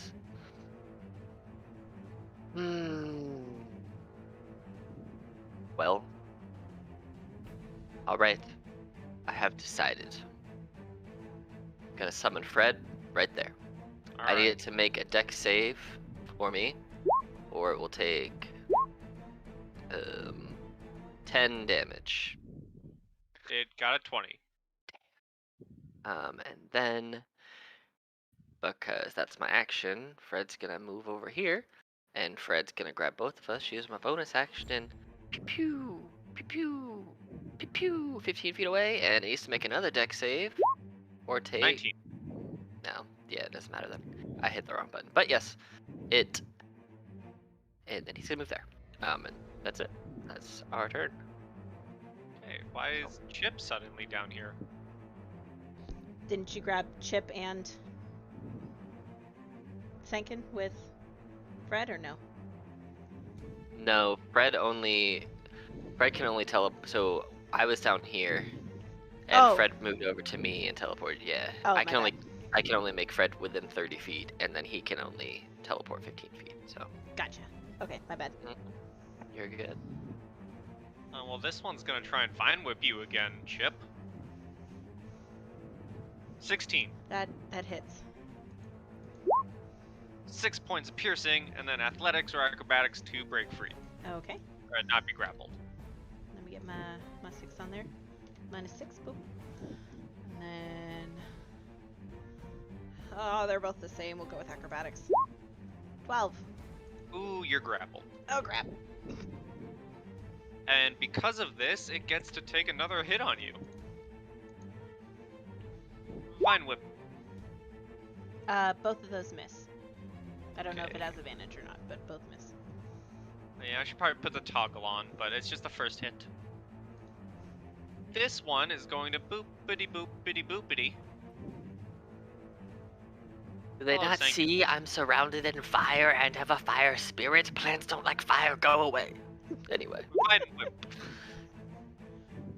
well, the 8 misses. Well, that was for Chip. Damn. 20 hits. 8 piercing, and then the same thing. God. Fuck these guys. I'm gonna burn them alive. I'm not gonna burn them alive. Grappled. You are grappled, and It so doesn't even matter. Let it be Oh, known, yeah. grapple really doesn't even matter to Sankin, because I can just teleport out of it. So 18. it's fine. Damn, that hits me. Okay, so you just take the 10. Ugh, that's good. Because that 20 would have hurt. I'm almost dead, guys. And Fine. Victor. Your ritual kind of being interrupted here. Well, that is quite rude. These plants not have any respect for a learned man. He's gonna move his echo over there. That was the full 30 feet of his ability, and he's going to start swinging. Hakisashi. All right. 17 to hit. I should probably put their health bars on their tokens to make things easy for me. But yes, that hits. No. For 8 slashing damage, and so its speed has been reduced by 10. Attack 2 for 15. Hit. For 8 more. And a bonus action Morningstar. Hit. 21 for an additional 7. So that's 16, 23 damage. Nice. You are just hacking away at this plant. And that is my turn. Okay. Chip. Alrighty.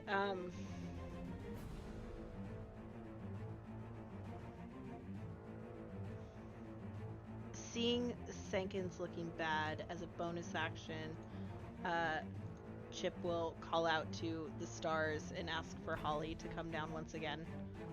And Holly's gonna land right there and turn on her beautiful, majestic, way too large as I personally feel, but whatever, because I'm gonna use it to my advantage, aura. Hey, man, I was What like, does Holly's aura do?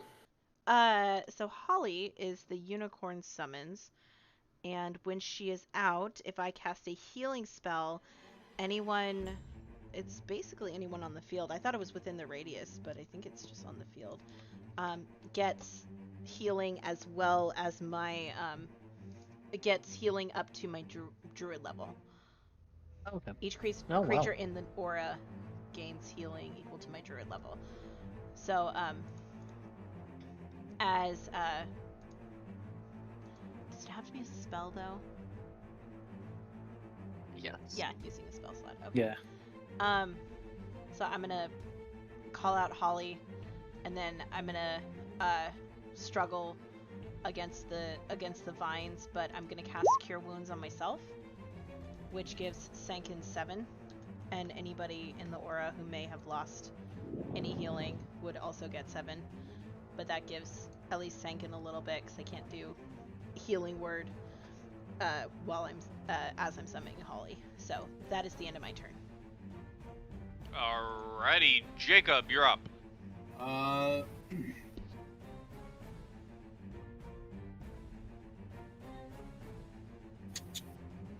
We're going to do at this one here. Jacob is going to cast Fireball. Does that hit?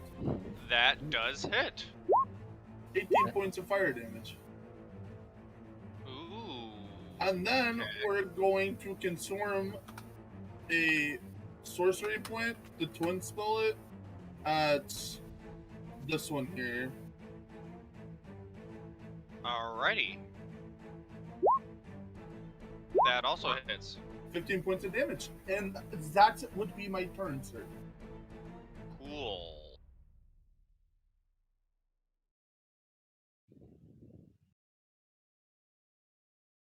$15 points. Which one? The one at the bottom? Yeah, the one down here. Alrighty. It seems that, if Fred would have hit, it seems that this fire is doing a bit more than usual. Okay. Ryvier.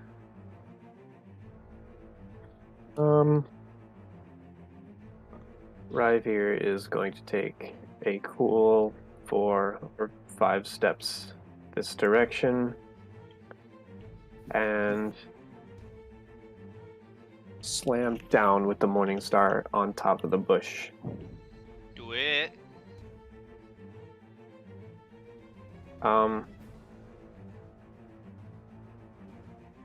Yes to flanking. Okay. I'd say with discretion, with like a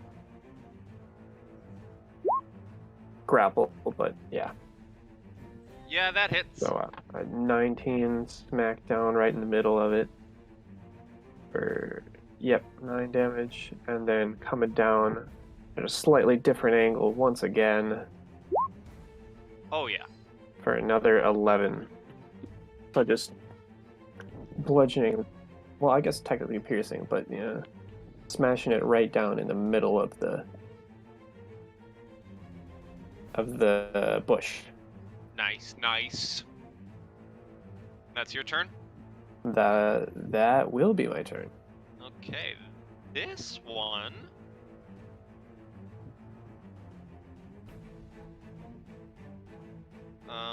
let's see. This one's gonna walk up to Oh man. you two, Victor and Jacob. And as you see it in kind of full view, it's a almost rose-like looking creature. And it starts unleashing a cloud of pollen towards both of you.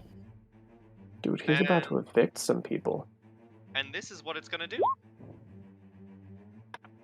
Oh no, rage powder. That's funny. Hmm. Oh no. Oh no. Oh no. It's so bad. Oh, What no. type of, just out of curiosity, what type of effect is this? Well, it's not a poison. Damn. Okay. You're both fine. You're both fine. Jacob just gives, a solid high five to Victor. And flips off the bush. Just kidding. It is this one's turn. It is going to go right here. And it is going to attack Jacob with some advantage. Oof. Oh yeah, that hits. And then 5 points of piercing, then you can give me an acrobatics or athletics to not be grappled. Among us.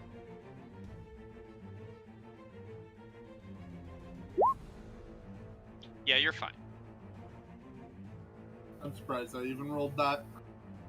Top of the round, this one's gonna turn around and try and hit Victor's Echo. Ooh. It doesn't like being attacked. Feelings mutual. Ha! That will miss. It goes right past, and it's gonna stay there. Stankin. Alright. Firstly, Fred's gonna move up 5 feet. Then he's gonna grab me, and we're gonna fiery teleport 15 feet this way. 10, 15. And I need it to make a dex save for me, or take 21. Is it half, or is it just all? A succeed or take? Yeah, it's not all. That's fine. And then he'll stay there. I'm no longer grappled because I got teleported out. So yay. Yeah. But I am going to use some of my movement and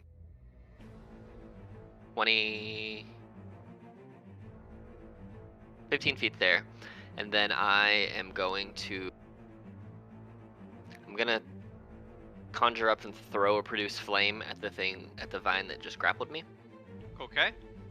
And if an 18 hits, it's 7, and I don't know why this damage for it, but it should be an extra d8 because I have my destructive bond with my thing. So it's actually 11. So as your fire damage, you throw this at it, it seems to do a lot more damage than usual against the plant, and you just incinerate it.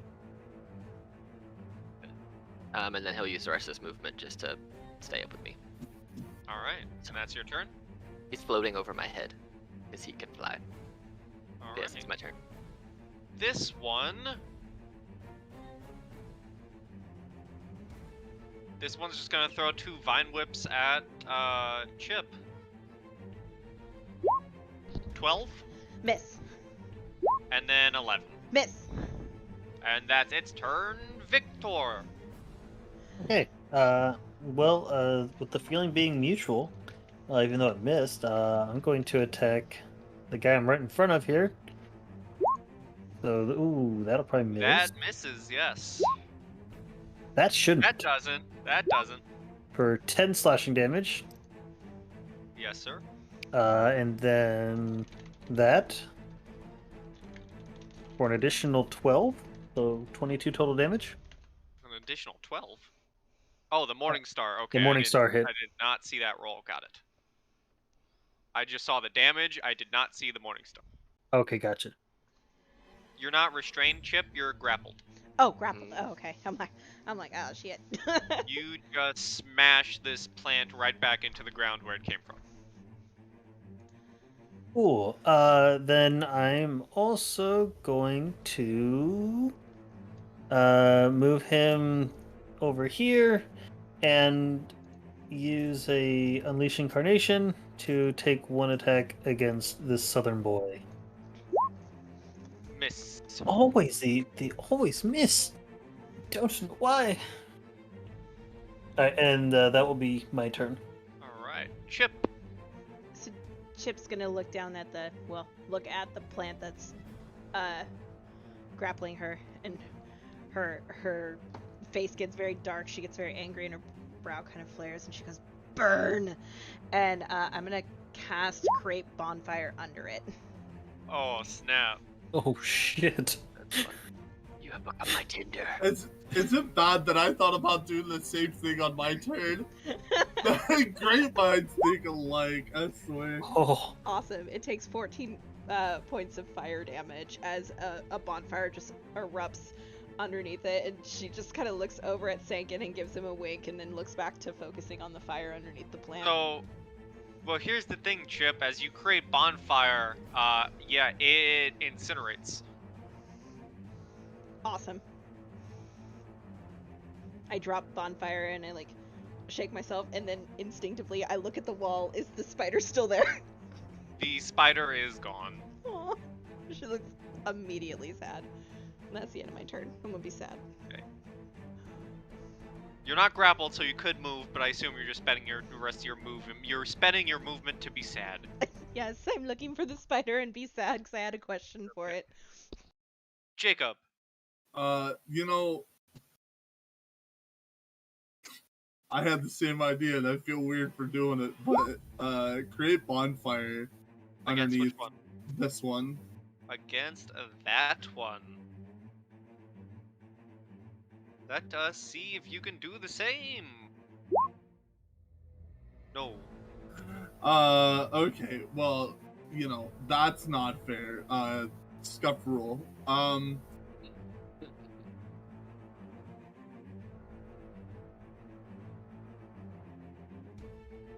I wish this was explained to me a lot better, but I'm gonna assume that takes an action use.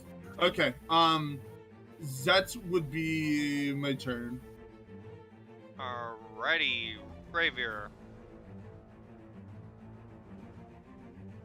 I'll roll down this way. And then without a second thought, I just walk up and thwack. Oof. Oh. Yeah, that's a lot of 20. damage. Yeah. Oof. Yeah. You know what? No, that's fine. Yeah, No? I'll keep that. I just have to change the crit damage. Alrighty. And then, yeah, so just walk up to it real calmly and just whack as soon as I get there. And after seeing just a sizable gash into it, I need to crush it some more. Yup. You are crushing this plant indeed. That'll be it. Alright, it is its turn. And it is actually, well, let's see real quick. Nope. Unfortunate.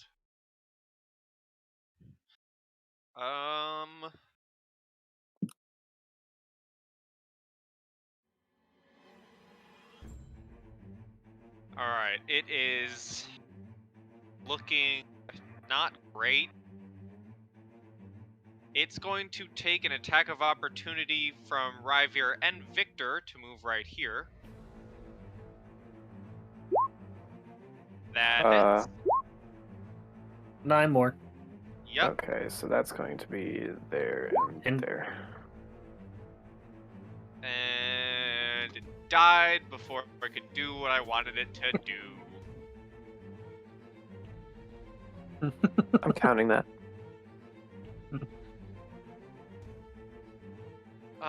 This one's gonna take an attack at Jacob. Oh yeah, that definitely is. For that much, and I'm gonna need athletics or acrobatics.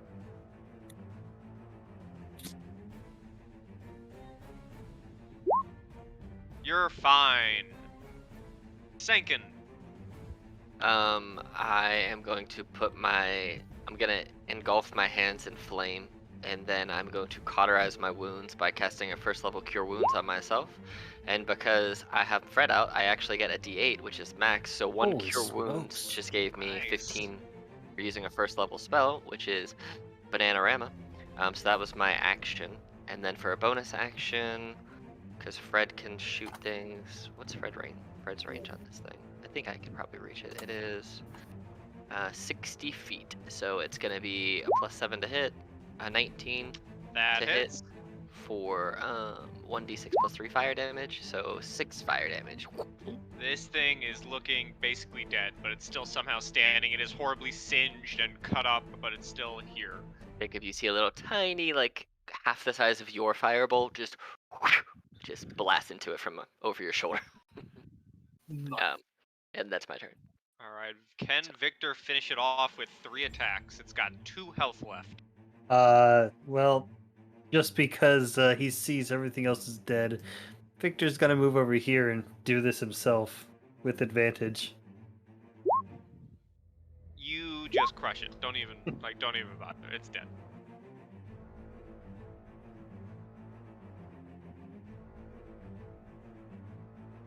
Victor would like to inspect the weird plant things. Sure. I just want to show you guys what this one was trying to do, because it would have been brutal.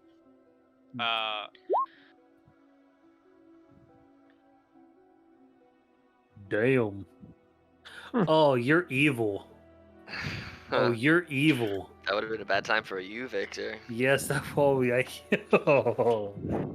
Imagine if you failed by the one and we used your fail rules. You'd be murdered. Oh, I'd be so murdered.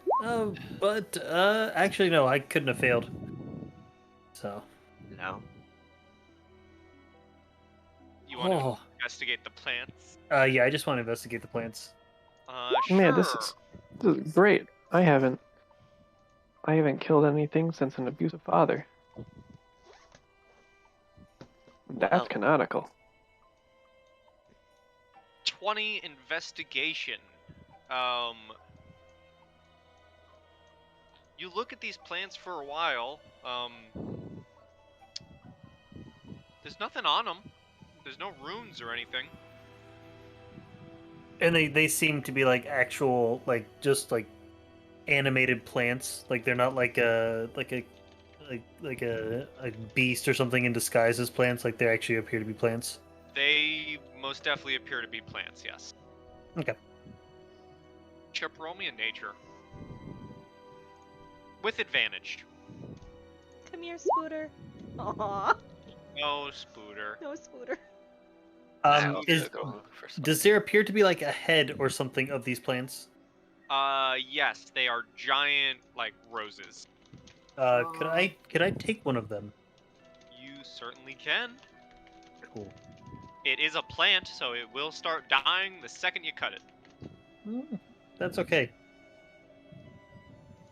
It'll hold its life for, a day or so before it starts wilting too much. What's Sankin doing? I'm gonna also look for a spider to try and help Chip as Fred starts dancing. You can roll a base nature. That's fine. No Spooter. Oh. Is this door beside where Fred and I and Chip are, does it seem to be able to be opened? Roll me investigation.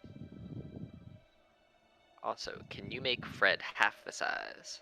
I can make Fred Because he is small boy. I Aw. want to make this aware to anybody, by the way. Hmm. I can do this. I just realized that. Yeah, you can. Yeah, divine soul. I forgot all about that spell. So you look over Or the door. ability. It doesn't seem like you can open it currently. However, as you look over it, there's currently a giant, not giant, but there is in the center of the door, what looks to be something like a hole almost for an object of some kind. Real quick, DM, while everyone else is doing things, I would be restarting my identify ritual. Sounds good. As this is happening, it's happening as you finish the identify. This is a magical item.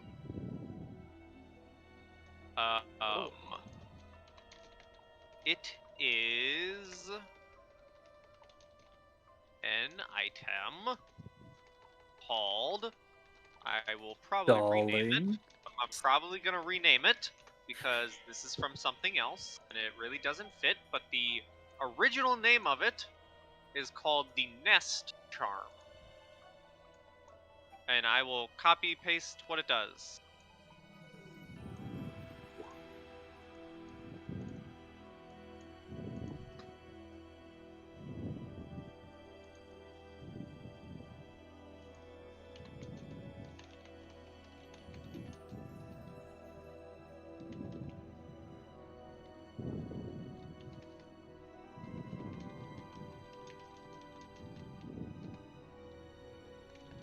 Huh. That's fun.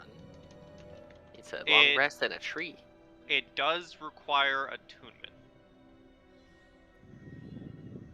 Okay. Knowing that it is at this point not a like cursed or item like that, Victor would pick it up and take it over to the more nature loving people and say, this was the bronze orb in the statue. I feel that it's almost magical that it possibly summons a tree, and then sort of like, I'm guessing he doesn't have like a full description of it. I'm not sure how identify works. We'll You say get the you know the base idea of it. Okay, and I relay the base idea to them. Chip's gonna raise her hand. Do you want it? No, I have a question. Yes. Can we take a short rest out here and kind of relax? Because then I can get Holly back if we need her when we go in. I mean, I'm fine with resting out here for a little bit if we need to. If Might everyone not wants be to a do that. bad idea. I can take your tree stone if you don't want your tree stone. Sure. I do not see a need for it right now. Anybody else want this tree stone? Does the hole in the door look spherical? It does indeed. Huh. I'll take it. And I grab it and walk up to the door and just kind of attempt to push it in. You push it in, and the door starts rising open. Are we gonna go into this battle without Holly? You open the door, something could come running out. I say we take a short rest here, and before doing so, Victor would. Nope, not freehand. What the hell do you think you're doing? Would cast. Actually, it's a 20 by 20. Oh, alarm. Jingle, jingle. Cast alarm right here.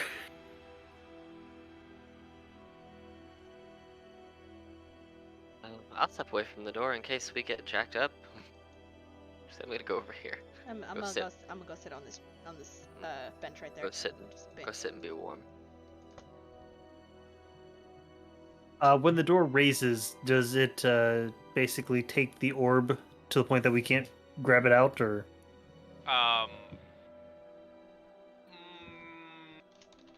try to grab the orb. You close. Okay. Can I try and help with Vine Whip to like wrap it and like yank it as he's trying to pop it out with his shield? Because Vine Whip lets me grab things and like pull it towards me like Indiana Jones whip. Sure. Great. I don't have a thing for a shield. So combination of the Thorn Whip and your athletics, you guys managed to, lift up and lift up and grab it out. As you grab it, the door immediately kind of clicks back and starts slowly coming down. That's fine with me. Cool. If Well, we're let us gonna, take a short rest here, and then we can delve further into this tomb. I'm gonna roll some hit dice to get my HP back, so I don't waste any more magic. So that's 4, which takes me to 46. Hey, look, that takes me exactly to where I need to be. So I took 2. And Fred disappears, but I also get my wild shape back, so I can just summon him again. Well, while we when I short need to. rest, would everyone like to take a little break? As I would like to go refill my drink. Yeah, let's Yeah. do it. Sure, sounds perfect. So like 10-minute break. That's good to That me. works for me. Sounds good. All right, everybody, be back in 10. Be back in 10, YouTube.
talking business. You guys have all taken your short rest after fighting some plant monsters and finding a magical spherical item. What you doing, you lovelies? I'm gonna resummon Fred back because he lasts for an hour, so he would have disappeared Fredward. at the end of the short rest. So I explode Fred back into existence into the plants where Chip was being held just to burn them more. Alright, those plants no longer there. So I have Fred now for an hour. And then I'll look at Ryvier and like, oh, whenever Ryvier's back, I assume at this point he's made his way back from patrol. All right, you want to shove this in there again and That's what see she if it does said. the thing with the door? I toss Nothing. the orb over to Ryvier. Yeah. Crew Alright. chunk. Alright, you put the orb back in and the door starts rising. Victor would cast light on his battle axe and walk in. Cool. Oh wait, that's the echo. And Fred be basically a torch that emits 30-30 for light or 20-20 for like a fire, since he's made of fire. Sure. Cool. Otherwise, I just have the 10-10 for light. Let me do something real quick. So as you walk into this tomb location, there is a thingy-majiggy in the middle, and it looks like there's a staircase leading downward In the thingamajiggy? in the thingamajiggy. Can I inspect the tombs that are encircling it? You may indeed, sir. Can I do something Sure. for him? Can I use this on him? You certainly can. I'll give you the D4 before, on your roll if you want, Victor, as Jacob guides you. Well, 15. 15.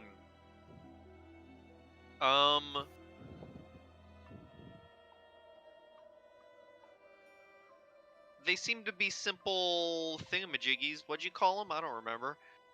Tombs? Yeah, there you go. Listen, I prepare my enemies. I don't prepare the language. The words of the burial grounds. Yeah. That is valid. You do, however, find on each of them one singular rune, like square dead set in the chest. Sarcophagus. There you go. I should have known that. Well, you did. I know. With my previous knowledge of the language, could I decipher them? Yes, this matches one of the new and more primary runes previously saw on the two vampires or Varghouls that you guys fought yesterday. I would relay that information that these runes were the additional runes added to enhance their powers. Is that a correct interpretation of it? Yeah, more or Okay. less.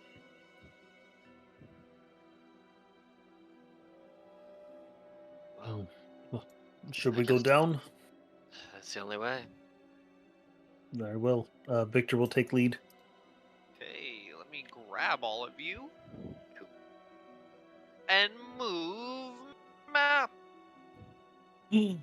Fade scene.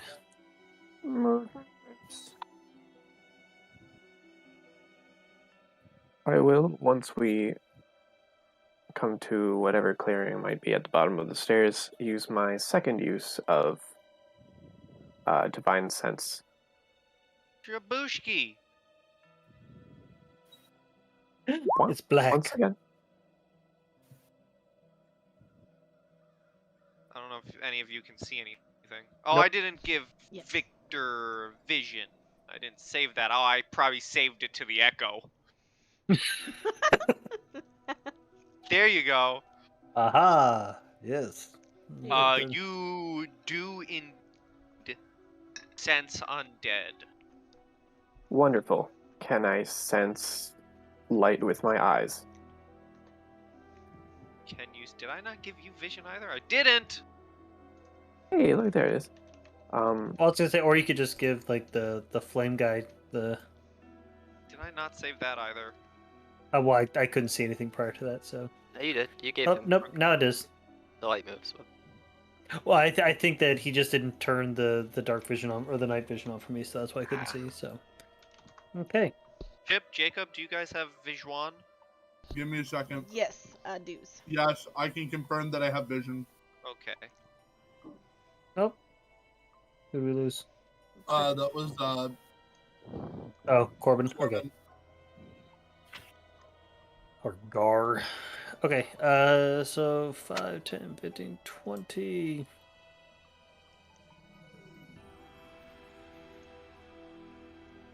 Divine Sense, does that give you exact location? I believe it Um, does. You know the location. So it's not just within the 60 feet, it says location. Okay, well something's definitely behind this door down here. Okay. And there's definitely some undead pinging on your radar to your left. Undead to the left and right. Don't engage until I've cast my spells.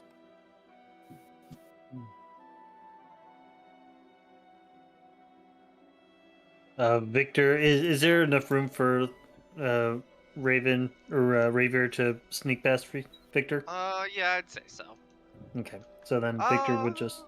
Victor River, give me a perception check real quick.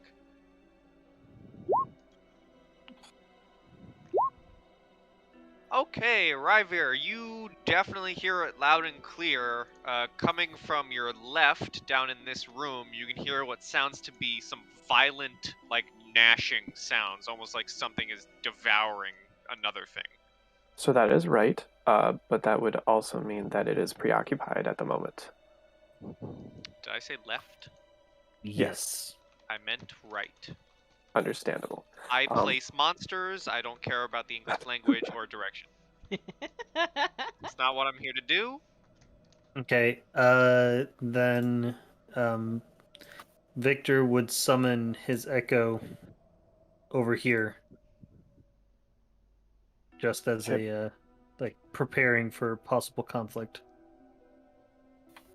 What was it that you could help me out with? Oh, yeah. Excuse me. I'll go over here. And then, Sorry. yeah, No. perfect. No, I will go here. Perfect. Oh, excuse me. It's 5 minutes. Okay.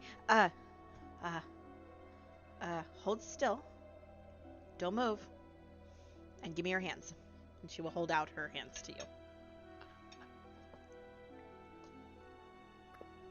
He takes a big breath in and lets a big breath out, and then gives you his hands. Okay. She takes your hands and she curls her tiny little hands around yours, and she drops her head down, and she starts muttering to herself in Druidic, and I'm gonna cast what I have named Slippery Elf on you, and it is freedom of movement. Okay. As That's convenient. my 4th level spell slot, and it lasts for an hour. All right. That's not even concentration. It is not. Wow. It's great. Oh, cool. I'm. And then she will let go of your hands and clap her hands together and say, "All right, go get him." It's the elf. Fine. You can't get caught. Wonderful. As I turn around, I will shoot up protection from evil and good for myself. And I will step beside Victor and come out here. Just kind of, I need a light. Do you have dark vision? I forgot. I don't think I asked. I don't think No, water genasi do not have dark vision. Oh, I if can do that this though. if I can move him here. if that's the case, if Chip knew that, she wouldn't let you move away. She'd grab Oh. you by your arm and be like, "Oh, we need to make you more prepared. You said you like to be prepared, right? Quite. Okay, close your eyes again. This time you feel her hands go over your eyes, and it just feels a little bit cooler to the touch for her natural body temperature. And she mutters again in Druidic, and I'm going to cast Santa Sight on you. I love that so much. It's awesome. So as she pulls her hands away, tells you to open your eyes. You can see in the dark, but in like the corner of your peripheral vision, it looks like it's snowing. I love the fact that you flavored all these so much. Uh-huh. All right.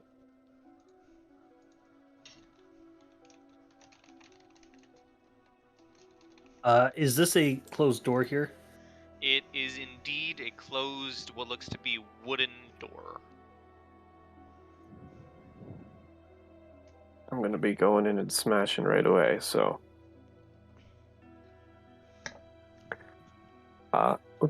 Quick perception check. Which way does this door go? It goes inward. Cool. Kick. You kick, and I mean, you immediately get their attention. No, I don't get a swing in there. Okay. Well, I wouldn't have been able to swing that far. As you see two giant bat boys noshing on some... Let's put on some of that.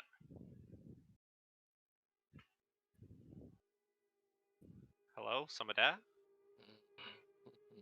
Oh, it's just a slow start. It's this music. No, this needs to be saved for the boss. Some of you remember that music. I do. I do. But where's the organ? Um, I like it. We Later. don't need the have you checked up your butt? organ. What? Yes. God, we're gonna be so old. I'm gonna do that. These kids aren't gonna know what the hell I'm talking about. It's unfortunate. Mm-hmm. Well, it's this one's turn first, and it's gonna start crawling along the wall at you, Ooh, gross. Ryvier. Sure. Because these boys have spider clim. That's cool. And he's gonna slash at you with a claw. Based on the fact that I got undead out of this room, it's going to have to make that with disadvantage. Oh snap. Ooh, snappity dappity. That misses.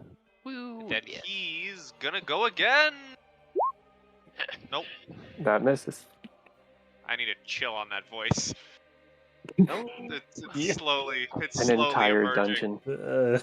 Yes, I am the entire dungeon vampire like that. overlord. Whoa. Sankin, you're buddy. I'm gonna move 5, 10, 15, and Fred's gonna use his movement to float with me. And then we see. Can I see this Actually, I'm big gonna boy? put him like right here. Yeah, you see him. Okay. You see like his bloody bat-like face just peering at you from around the corner. All right. Well, I'm gonna just throw a produce flame at him. So that's 5, and then I get the D8 from. Actually, I think that's only on spells, not on cantrips. So then does a 16, 20 would hit for 5 damage on this Yep. boyo. And then he is gonna cast Flame Seed, which is his ranged fire spell, for a 14. That I have this off the top of my head. That misses. Okay, cool. Well then, just so we are out of, well, I don't know which Victor is the real Victor because I passed one. I'm gonna stand there, and keep an eye out for stuff back here. And effectively, I'm gonna have Fred fly because he still has a little bit of movement left, like 10 feet up in the air. So he's kind of hovering, or whatever is above. If they can't go 10 feet up, he's basically going to be floating above my head, kind of being like a lantern for the area, so that I can keep an eye out in kind of all directions. I'll Everyone can see. say, for purposes in this corridor right now, it's Mhm. about 15 feet up. Okay. He's tiny too, so it's not like he's obscuring Yeah. people. He's just basically like as close to the ceiling as he can be without actually being on the ceiling. So. Mhm. But yeah, that's the turn. All right, Jakob. 5, 10, 15, 20, 25. I do not see Jakob. Where is he on the map? Jakob is right here. Oh, there he is. You were in the dark. Yeah, I'm all the way back there.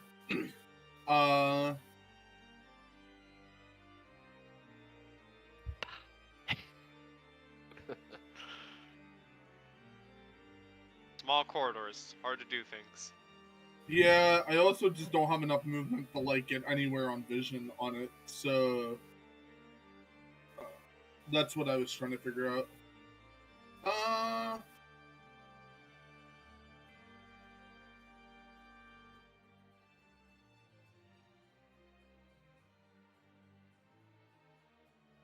Yeah, that's my turn. I was trying to see if I could do anything for Victor or. Righty. Ryvier. But before you take your turn real quick, I just want to say that I love that everyone else here knows the fear of the claw attack into the grapple. Except you. Oh yeah, absolutely. That's fine.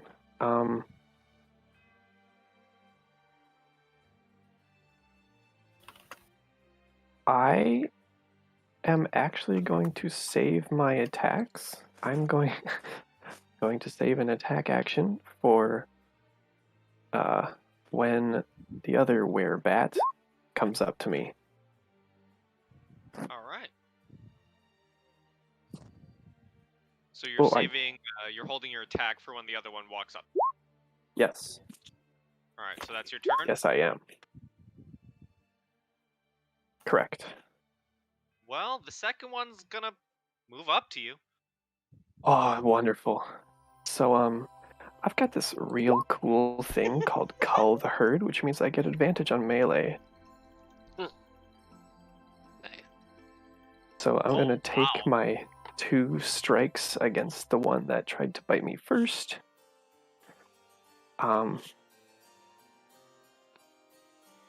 So that means 2 advantage strikes at it. Bam, bam. That hits. They both hit. You're hitting the same one, right? Or the Yes. one that walked in front of you, or the one on the wall? The one that first struck. Okay. So, yep, they both hit. Cool. Could have been better damage, but I would have done that damage anyway, so yeah. Hold on a second. Okay. Sparkle is That's amazing. You that's leave it the one alone. thing that I hate about this music that I added. It ends so happy. It's not supposed to be happy, The vampires. timing was perfect, though. Because that's exactly what Ryvier needed. He's like, oh, this is great. I get to do this. And the music was like, sparkle, sparkle. Yes, you do. Sparkle, sparkle. Alright, so these guys have disadvantage on attacks against you, correct? Yes, if they are undead. Alright. Or fiends. Claw. Nope. Second claw. Nope. Damn, son. Alright. Vic. Okay. How big is this doorway? Like just a standard doorway? Standard doorway, however, you have your buddy Ryvier on it, or in it, and then 2 giant bat creatures, like, directly in front of him. Okay. Tight corridors. Would I be able to, since my echo is like a semi-corporeal, would I be able to get my echo in there? I'll say you can get your echo in there. Yeah, he can just phase through people. Okay. So he would go there. Victor would move over, so then he has a line of sight on sort of what's happening in there. I'm going to real quick add a little thingy this guy right here Oh, to yep. represent that he's on the wall. So let me just move him right here so you guys can see it. This guy is currently the guy with the angel wings is on the wall. Okay. And then how tall is the room that they are in? I'm guessing it's like fairly tall. Yeah, it's about like 25 up. Okay, then the Echo would probably hover about head height, so way he could make attacks against all of them. Alright. So attack 1 will be against this guy. Okay. Hits. Oh, that should not have been an advantage. My bad. But 27 to hit. Yes. For 11. Alright. So his movement's now cut by 10. Attack number 2 will be at this guy. Okay. 25 Hits. for 10. So Alright. now both of theirs are slowed down. And then I'm going to whack at this one here with a Morning Star. Miss. That will miss. And that will be all I do for my turn. Alright. Chip. Okay, so Chip is gonna move 5, 10. Actually, if she's right here, can she peek her head around the corner and just shoot a produce flame at this guy? Sure. Okay. Because I don't know if being here would provoke an attack of opportunity if I moved back behind the wall. No. Okay, so I will move there, and I will throw a produce flame at that one. Hacha! Yeah, For I'll 19. straight up tell you, from this square, from these squares, their reach is not far enough. Awesome. At the guy not on the wall. This one. Yep, because I can see that one. I Alright. probably can't see the one on the wall. That doth hit. Awesome. Take it 9 fire damage, and then I will move back, and I will flag for Jacob to come and be like, come in. Alright, and that's your go. Yep. Yes? Easy peasy. Okay, it is Wallboy's turn. As I scramble to pick up a dice I dropped on the ground. Don't ask questions. I will not answer that. That's okay. What's your favorite color? Dark blue. Pie color. You just answered it. I Ha. know, because I love that question. Claw! Nope. Claw! Nope. Okay, hold on. You have that thing. Well, no, I don't. Not this time because my reaction would have been used to attack. So not until after my next turn. So Gotcha. never mind. That's how I was like, oh, that's gonna be so cool. It is going to be cool. Sankin's gonna look at Victor and say, "You want to get in there? I can get you in there." My Echo is doing plenty. Plus, we know what they can do. Fine, you're right. I hate this sparkly. It ruins the moment. Okay. So This reminds Victor of the spa. So firstly, Fred's gonna use a little bit of his movement and float right here, so 20 feet, just so he's in this square. So he's out of the way of right here. And as he floats, just kind of hovers through the space, he looks at this. You see, Ryvier's the only one that can see it. He's gonna look at this vampire bat and just flip him the double firebird, and then he's gonna teleport back to me, because he can teleport 15 feet. So I need him to make a dex save. The As double firebird. The double firebird. Or he takes 7. He passes it, but he still gets the shame of being double firebirded by a small tiny fire elemental. And since it looks like the attacks against Ravier are missing anyway, in character I don't think I would need to do anything to help make them miss any more. So I'm just gonna do what I did last time, and I'm going to throw a produce flame at the one directly below Ryvier. Alright, For that 23 hits, yeah. feet.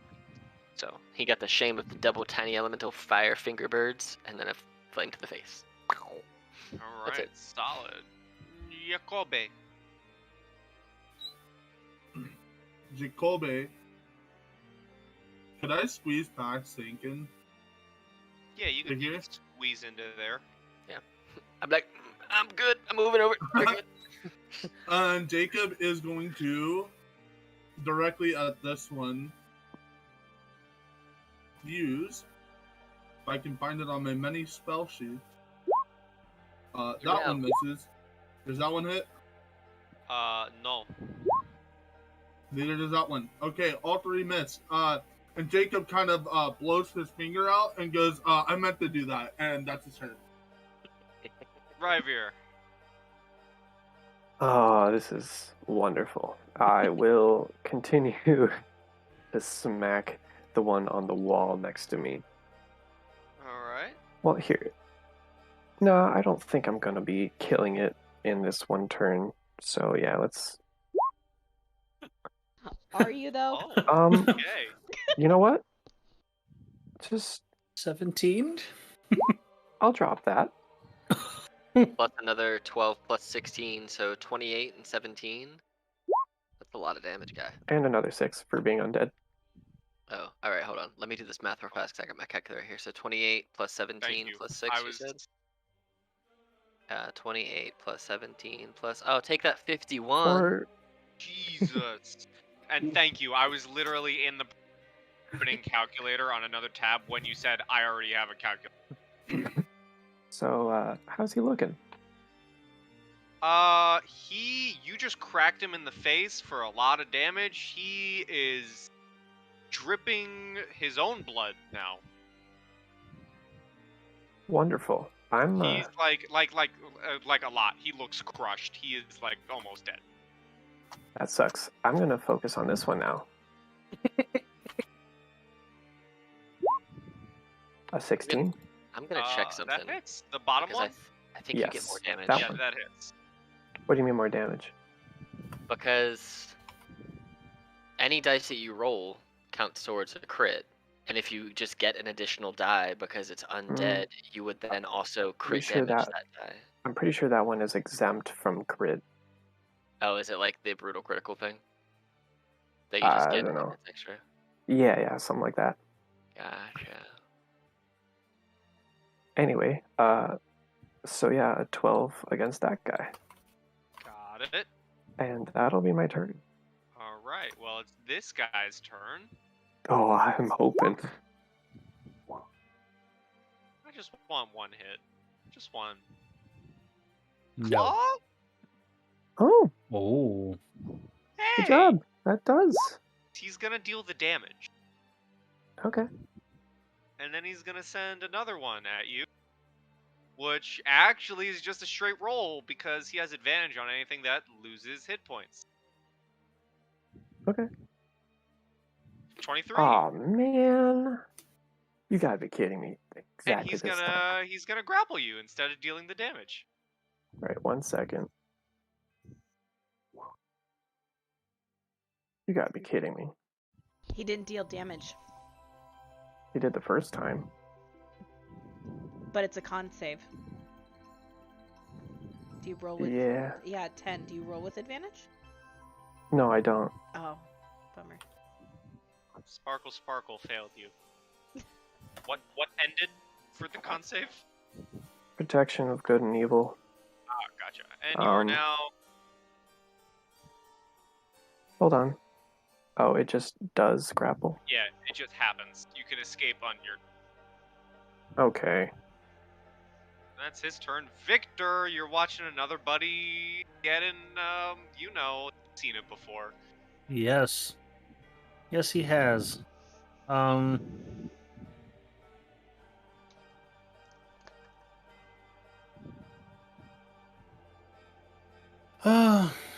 Okay. Victor. Wait a second. Let me. Okay. So I'm going to roll an insight check. Above 10, he would follow suit. Below 10, he wouldn't understand. Fair? For whatever you're trying to go for, sure. Okay. Okay. So Victor, having seen that he was attacking one target and he suddenly turned to attack another target, would probably determined that there's a reason for it. And so he would move over to this side, so he now has line of sight on this one, and he's going to make his attacks against this one. Okay. So that is Yeah. for 15. Yeah. Is there? I don't know if I'm thinking of a different class, but at some point for Echo Knight, you can use an action to see through your Echo, right? That is actually at the next level. Oh. But it is not useful for attacks. It is strictly a scouting ability. Got it. Yeah, and it gives you that up to 1,000 feet. However, with that critical, it is grievously wounded, and until the start of my next turn, the target has disadvantage on all attack rolls. Oh. Nifty. So, and it also has 10 less movement in case it tries to get away, which it probably won't. That will probably miss. Yes. Well, that hit That hits. for 9 more piercing. Nice. How's it looking? It is looking really, really rough. Not as rough as his buddy did, but he's still looking close to dying. Okay, that's all I'm going to do. All right, chocolate chip. Okay. As Victor moved, Chip's gonna move. She's gonna squeeze by him and go to this side. And on this guy here on the wall, now that she can see him, she's going to pluck a piece of mistletoe from her mistletoe crown. She's going to crumble it up into a little ball. And she's going to blow it at him. And it's going to freeze over as it comes towards him. And I need a Constitution saving throw, DC 14 for frostbite. Con saving throw. 14 gets a... Blast. So Blast. no damage? No damage and no disadvantage on the next attack roll. Crap. Dang, I tried. you did. That's the end of my turn. Okay. 1 second. Okay, it is this fella's... What did I just try saying? It is Fellas? this fella's fellas? turn. Was Yeah, that yes it was. buffering for fellas? I don't know what I just tried saying. He's gonna take a swing at the Echo. What is going on with me? Echo. That will hit, and you see the echo vanish. All right. Then Ryvier Oh man. for Kablooey, and he's Okay. doing the damage because you can't be double grappled. Sure. Sankin and Jacob, both of you guys hear a door opening down this hallway. Oh shit. So first thing, he's gonna take some of his movement and he's gonna fly down here. Because with 5 feet, he's gonna flip the double birds to both these boyos, and he's gonna then teleport back to me because fuck these guys. So they both have to make dex saves or take 6 damage. Boom, shablam. Well, one of them takes 6. The one on the wall, Ryvier, before you, suddenly bursts into flame and falls from the wall. Shame burning. And then I'm just going to throw a produce flame, hopefully at this other one. 25 for 12. Hits, sparkles. Do you get extra damage for it because of your buddy? It's just spells. I looked it up. Oh, okay. Yeah. I did, however, find, I don't know if it doesn't matter because the guy's dead, but your Divine Smite, your extra D8 does get the critical bonus because it's not the additional special, it's just a specific type, so it is eligible for crit for future crits. Okay. Oh, well, if we knew that then, that guy on the wall would have been dead ages ago. Well, I just found it like right before my turn, so there we go. I mean, I'll take that 15 HP back, but No. There you go. Now you know, though, for future. So, now we all know, and the more you know. And as this door turns around, I'm gonna spin around real quickly after throwing this Bruce Flame and just point that way for Just for the For sake Jacob. I'm put them here and roll initiative for them. Okay. I'm just gonna point over there back. I think there's something over there. Let me roll some Enish. Make sure I don't have Whisper on. Never Whisper. Advantage toggle, please. Oh, also, if you ever want to get 15 feet further into a battle, just stay near Fred, and I can port you 15 feet further ahead if you're out of movement. Just, I can just throw you somewhere, That. just so you're aware. As long as you're willing. Okay. And that's your turn? Yes. Yeah, I turned, and as Jacob. I threw it, I turned and pointed back that way, over Jacob's shoulder. Just that way. Jacob, you're up. You heard a door open, and you hear something shambling. You know,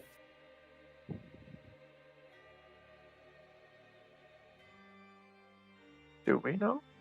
no, I was thinking real quick. Jacob's I'm just- going to move here and notice these two. What And- you see standing before you, what Mhm. looks to be...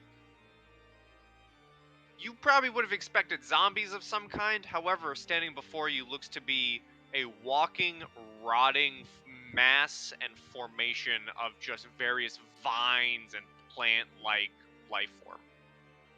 Ooh, fire.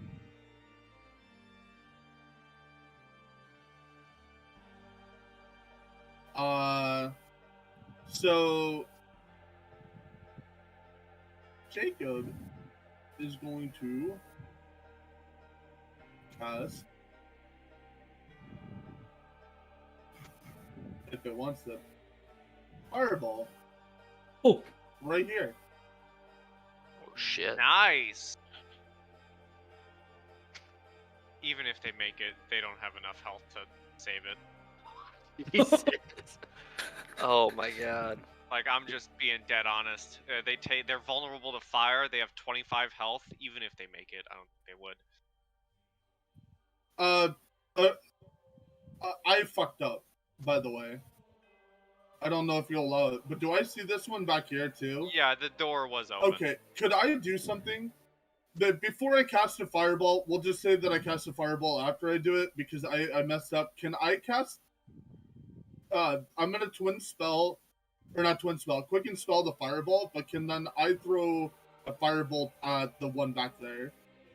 I'm Other pretty sure spellcasters, fireball is is that big legal? enough. Does fireball hit them? It's a 20-foot radius. If I throw it here, would it hit them? All three of them? Yes. 20-foot okay. radius is huge. Yeah, I Okay, was gonna say well, 20 I wasn't sure even if I threw it here because of just like line of angle or whatever. Well, So congrats. You killed all three of them. yeah, cool. And then just for brevity's sakes, because I still want to quicken spell, could I shoot a firebolt at this one then? Sure. Okay, cool. So 16 That hits. hits.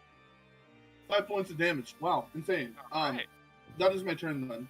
Alright. Ryvier, you hear a big ol' explosion behind you, and there's a giant werebat creature snarling in your face as he has a hold on you. Yeah. And I'm going to die as I step out of the grapple and then smack him twice. Are you breaking the grapple? Because that's an action. He doesn't No. have to. Nope. Let me He remind has- you what Slippery Elf does. I forgot what that was. Please look at the I second forgot that paragraph. was cast. Yes, I know what it does. I forgot it was cast. It's like, hey, bye. I'm out. Tee. So if I will take that net off. And I'll take 2 non-advantage strikes. Man, I'm proud of you guys countering my monsters. Ooh, that was some good hits. After they were countered. How do you want to kill them? Ooh. I didn't get to use any special strikes, so this one doesn't get any special end. This one just smacks the face around, and then when it looks back at me, right up. Probably not taking off any organs or anything, but certainly snapping, breaking, severing stuff that's inside. Just the internals of its neck are eviscerated. And you got the sparkly. Sparkle. So does that mean he also killed a werebat? I don't everyone's thinking it's a werebat. These vampires. There's certainly something. Vampire beast. Killed it. I was Works gonna for say, me. I think Victor knows what the actual name of them are. Yeah, Varghouls. Yeah, I was gonna say I have 2 heads. You got the victory sparkle. Congrats, it's dead in combat. Okay. Well, that sucks. Why does that suck? We beat it. Well, you beat it. You kind of just stood there and just did your whole thing. Thank you for the spells. You're I was welcome. looking to do something fun. Oh, That's okay. I'm sure I'll have more attempts to do this. Onward to glory. Victor would resummon his echo, and then walk up here and ask Jacob. We heard a loud explosion. What was that?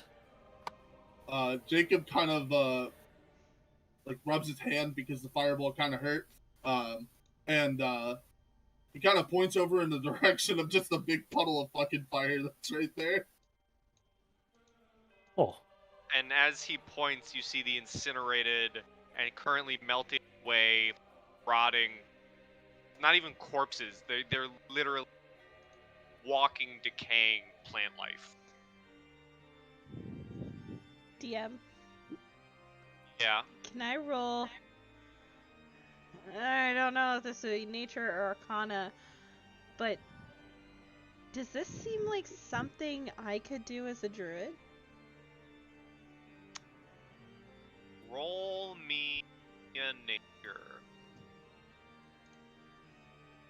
I'm sorry, I don't actually know if I can 10. go through those doors.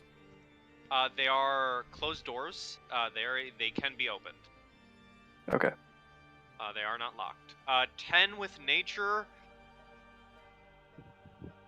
I mean, druids can do a lot of things, but the question is, do you want to be reanimating gross, defiled, almost horribly reanimated plant life and upset Santa Claus?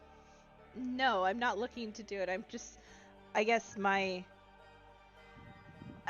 Chip's thought is this something that someone like me could do? Oh, yes, this is druidic in nature. Is it druidic but in nature? horribly defiled druidic magics. Yeah, Chip is just shaking, and in druidic, she says out loud, she goes, "This was made by somebody like us," and she looks over her shoulder and looks directly at Sankin. Bond in druidic and be like, I mean, I know they're a type of druid that works with undeath. I think it's something with like fungus or I don't know, something like that. But yeah, I mean, I've never raised anything from the dead. I just turn things to ashes when I'm done with them, as is the way. But I guess it's possible, but that's gross. It's very gross, and I respond in druidic. I said, it's very gross, and it's very sad. Santa would just want peace, and these poor things now have it. Burn them. I will send Fred over and just basically have Fred roll through them and just set them ablaze, and then I'll keep just throwing produce flames at them until we can burn all the plant corpses. I cast Okay, so bonfire on this one up there. You burn away and help finish off the fireball that kind of turned them into a giant gooey mass, and they just all burn away the remains. Oh, I no. deleted Fred. No! No, Fred, me, come Fred. back! No, come back, Fred. Your time is not yet on this plane. I still got you for 30 minutes. We still want to Probably. hang out. Get back here. Come back to me, boy. Come back. You just wait. So yes, these doors are openable. Well, I guess. This door Do we was wanna- already. Do we want to explore more? Because obviously we see a door here, and obviously there's a Well- door here. We've already started clearing one way. We should probably be thorough. Victor would come up here to investigate. As you come into this room, there's a bunch of coffins that are currently creaked open and filled with other decaying plant life. It looks like these things rose from these coffins at the sound of fighting. I will set all of the coffins on fire and burn everything inside of them if there is any. Just continue to produce flame. Me and Chip and Fred. Chip, let me give you some light. Thank you. Yeah, because I got my lantern boy over here and Fred. Now Jacob and I can see because we're gonna go through the other door because that is how we rebel. Uh, True. is this a locked door? No. None of these doors. I will say none of these doors are currently locked. Victor would open this door and inspect this sarcophagus. You opened the door successfully. Roll me investigation. Good roll. I'm getting these good rolls Sparkles out of for the way. help. Sparkles for help. Ooh, Beat me to it, okay. Tutor. So you investigate the sarcophagus with the sparkles, and on the same location from before, it has that one room. However, the statue on top of the sarcophagus is holding what looks to be some sort of perfectly intact wooden staff, but its stone hands are like locked onto holding it. Is there any way that I could remove the staff from the hands? You could certainly try with a strength check. All right, I will attempt to pull it out. You try and pull, but you feel like you might, you're what? How old is Victor again? Like 64, 65. Feel you might blow your back out, old man. Gotcha. Victor will make a note of this, and then we'll make a note to come back and grab this later once they're done clearing out the area. Okay. And he would mention it to Senkin also that there appears to be a wooden staff in that room back there, but it's locked into a statue on a tomb. Chip and Jacob's turn. I have an idea. I'm gonna go down here and try something. Whenever you guys are done. Burn the staff. It's gone now. Chip and Jacob, Uh-huh. Yes. how are your adventure going? I don't know, you tell us, chieftain. Brochacho? Bro Muchacha. Chacho. Brochacho. Oh my god. Bro See, Maximus the a third. room. A room. Okay. Often. I'm gonna go investigate said coffin. I'm gonna stand on Sure, the staircase and investigate said coffin. prepare to throw a produce flame if something pops out. Investigate. Sure, you investigate it, and what do you know? It's a Boom. coffin! With a monster inside of it. Oh, sick! Hey, that's not surprising whatsoever. Throw And- that produced flame, Chip. Sure. Headshot. I think that actually hits. Hold Does on. that actually? And instantly kills it, and I'm gonna lose my shit. Find out. No, it misses actually. So, hey guys, roll initiative. Hey, guess what? Because I'm gonna be that person and I'm gonna wrap myself out. We are now in darkness in this room because I just threw the fire. Well, you're in darkness, I'm not. He has dark vision. Oh, I'm in darkness. Whoops. I panicked. It's dark. Hello, darkness, my old friend. Hello, darkness, my old friend. Oh shit, and I go That's last. Nope, Jacob goes after you. So, I go after the monster. And now I Yeah. can't see what I'm doing. I mean, y'all, Victor, if you want, you can roll a perception check to see if you hear anything. Oh yes, with my -1, I'm sure I'll hear everything. Go along with whatever you were previously doing. Victor would probably go in and see, like, after telling Senkin, seeing Senkin like walk in there, probably go in to see if he could help him. All right. So you're just helping. Yep. It is the Reclaim's turn. This is he's been fun. reclaimed. And he's going to try and reach out his tentacled, like tendril vine arm and try and just wrap it right around Jacob's throat Oh, for a 16. Chief, that does hit. Do you have All right. shield? Huh? Do you have shield? Mage shield? Do you have shield? The spell shield? I don't think so. Oh, okay. Well, he does 5 points of damage, and you're currently grappled. And because you're grappled, he's also going to crush you for a D10 Oh plus 2. no. No, not these crush attacks. What is with this? So I didn't even type /R. I just typed the actual thing. What's going on with me today? Someone help. Scuffed. Reroll the DM. Take 7 points of bludgeoning damage as these vines just start slowly crushing your throat. Sankin, you can roll a perception check if you want, but you do you. I'll say Chip have yelled. Would Chip have yelled when this? I mean, I'm more focused on this thing that's in front of me, so I don't think I would have been listening to them anyway. Probably not, It's- because she was prepared to throw it. What would startle her is the fact that she was sitting in darkness again. She'd be like, ah! So then, Sankin, you hear nothing. Yeah. After being told there's a wooden staff in here on this statue, I'm going to come in here and I'm like, Victor, wrap your arms around my chest and pull me backwards once I get this thing wrapped up. I'm gonna need your strength. And positioning him where I need him to be to give me that extra boost. I'm gonna take my thorn whip. I'm going to wrap it around the bottom of this quarterstaff, or the staff that's in there. I'm going to wrap it around both of my wrists and basically so I imagine it as a rope, and I figure eight wrap it around the base of the thorns are locked into the actual wood of the staff. I'm then going to wrap it around my forearms, put both of my feet on the base of this tomb, and having Victor behind me, I'm going to lean back with strength and try with his assistance sheer force pull this quarterstaff out from its grasp using my thorn whip as the fulcrum and us pulling me.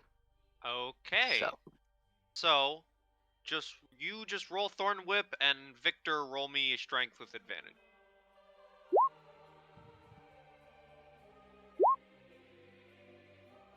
Yeah, you guys together with your might managed to slowly, I mean it's slow despite your strength, but you managed to scrape it against the stone hands and yank it free. Cool. Now I have this giant stick. Does it feel unique in any way? Or does anything happen? Nothing happens. I didn't mean to click that. Okay. Well, nothing happens. That's good. I look over at Victor. Hey, thanks. We got it out. Teamwork. Would you like me to put that into my bag of holding? Yeah, tell me what it does later. Just make sure I Will get it back. Yeah. I so will say, Sankin, as you're holding on to it, you do feel a slight surge of druidic power flowing through you. Okay. That is all I will say. Okay. And that is your turn, Chip. Well, I knew where it came out of, so I'm gonna go, hacha!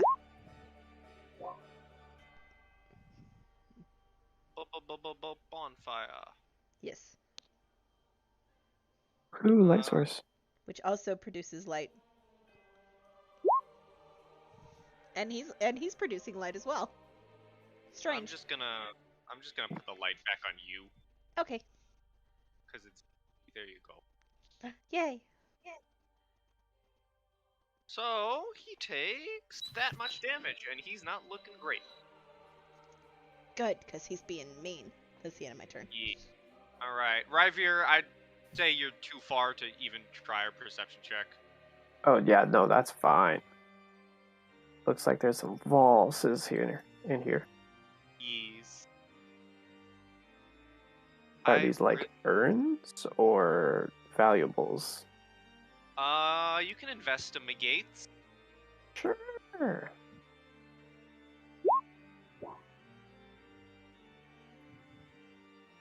4. You're walking through, you're looking at the urns, one kind of falls over as you're walking, you kind of accidentally kick it, it cracks open and a bunch of dust spills out. Nothing really interesting. Just say I kicked it on purpose. I wouldn't, like, there's not a chance that I would have accidentally, misstepped and kicked it. I just want that to be clear to everyone. Yep, perfectly understood. Nobody else saw it, so you know. Yeah, I It's was fine. just gonna say, yeah, we didn't see nothing. No one knows. Not even right here. Nope. I guess I'll effectively dash, and I'll just kind of like mosey on down here. And if they're not getting attacked, I'll walk. Okay, let's see, like 5, 10, 15, 20, 25, 30, 35, 40, 45, 50, 55, 60 to about there. Cool. And that'll be it. Jacob.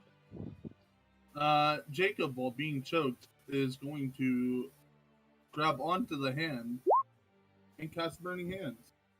Ooh.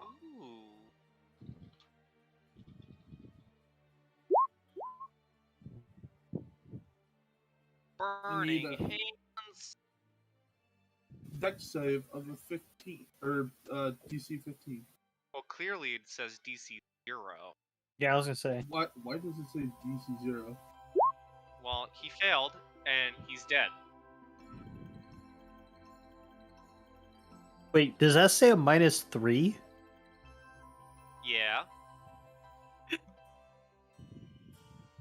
And he's a plant. He's a big plant. He's a walking bed plant. Okay. All right. Victor would come out here and see Rivar. Was there anything else up there? Some big vases. I think they're in it's ashy. I don't know. Interesting. And then Victor would come up here and investigate the urns. Sure.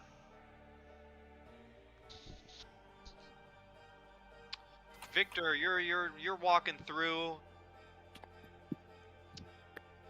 You kind of almost do the same thing. You accidentally kick one, kind of knocks over dust.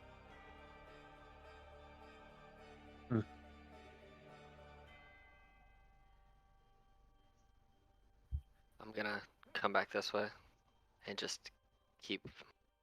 I'll follow Victor because he has my stick. I wander into this room. I trust Victor with a lot of things. I don't know but, what the hell these things are when I got the map, so nothing in here. But I also have a Okay. stick that's magical. That feels I'd druidic. like to use my third divine sense because there were some things that we killed up here. There were some things that we killed down here. I want to check it out. All right.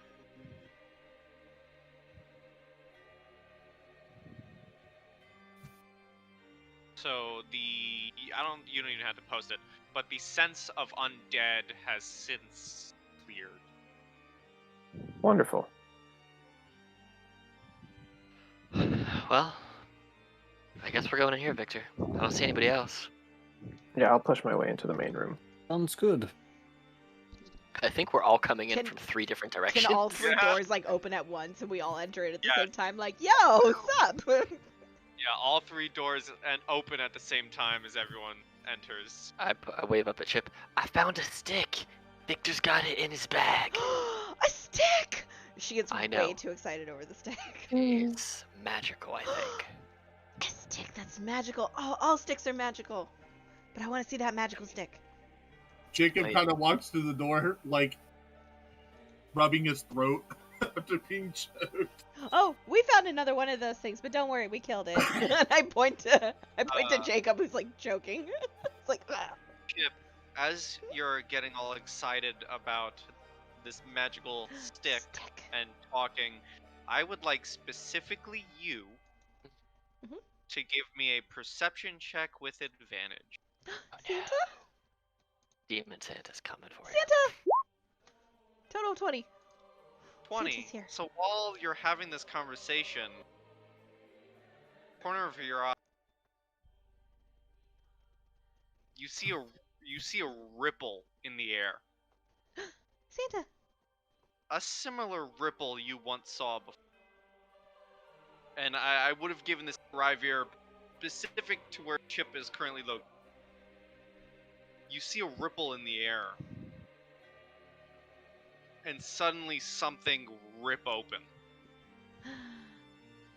Santa? And you see two familiar giant hands grab the side of this and start ripping its way through, and you hear a voice shout out, "I know he's..." Oh God, no. No, no, no, no. No. That's No. not Who's Santa! No. Through the portal,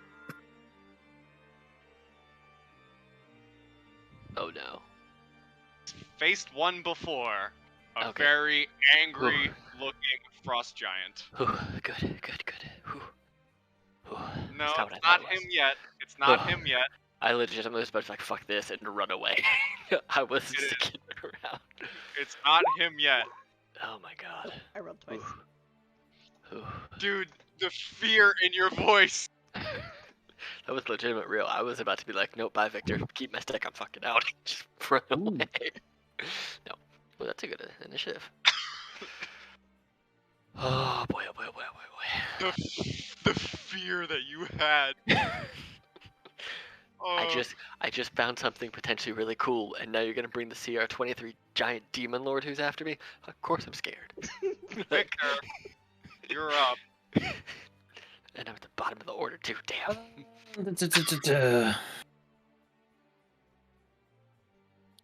So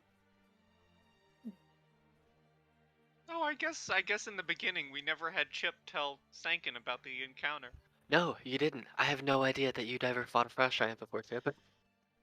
So Nope. do I guess that his intentions are clearly hostile? Yes. This is Okay. not Santa! All right. You see the echo go sprinting forward. No more sparkly. Oh, the We're sparkles. gonna put this on. Actually, you know Uh, what? We're gonna rip and tear. Rip and tear. And I'm gonna make some attacks with my dwarven battle axe. All right. Attack 1. That hits. Oof. For 12. Attack number 2. That hits. Holy smokes. For 8 more. Morning Star. Hits. For 10 more. And I'm really hoping that this is getting close to the boss because I'm Unleash Incarnation for 1 more slashy attack. Hits. Oh, wow, that actually hit for 11 more. So Yes, you are getting close to the boss. 41. 41. Yep. What? That your turn? That ends my turn. It is his turn. He's gonna look down at your little friend. He's gonna take a swing at the echo.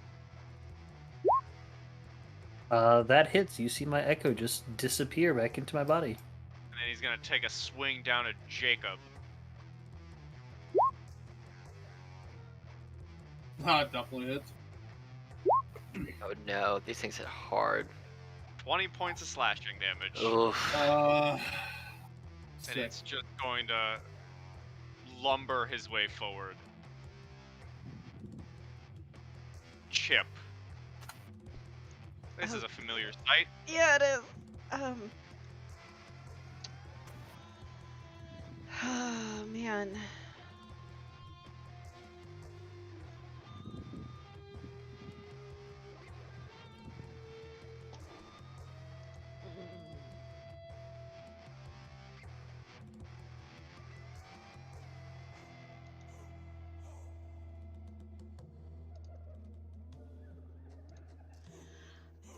You know what? You know what? I'll do this because it's not really gonna cost me anything. I'm gonna pull out my fire stick and I'm gonna unleash all 3 charges on him. So that's Okay. a 3rd level burning hands, dexterity saving throw of 12. Of course he passes. That'd be too He has a convenient. -1 to that. I know, that would be too convenient because fire would work great against a frost giant, but okay. Yeah, I can't move. Is it Like I half can't get damage or no damage? is it I think it might be half It's damage. it's half damage. Yeah. Okay. So And it's 5d6.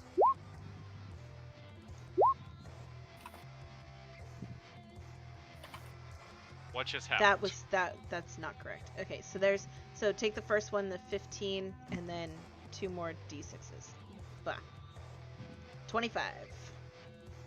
All right. Just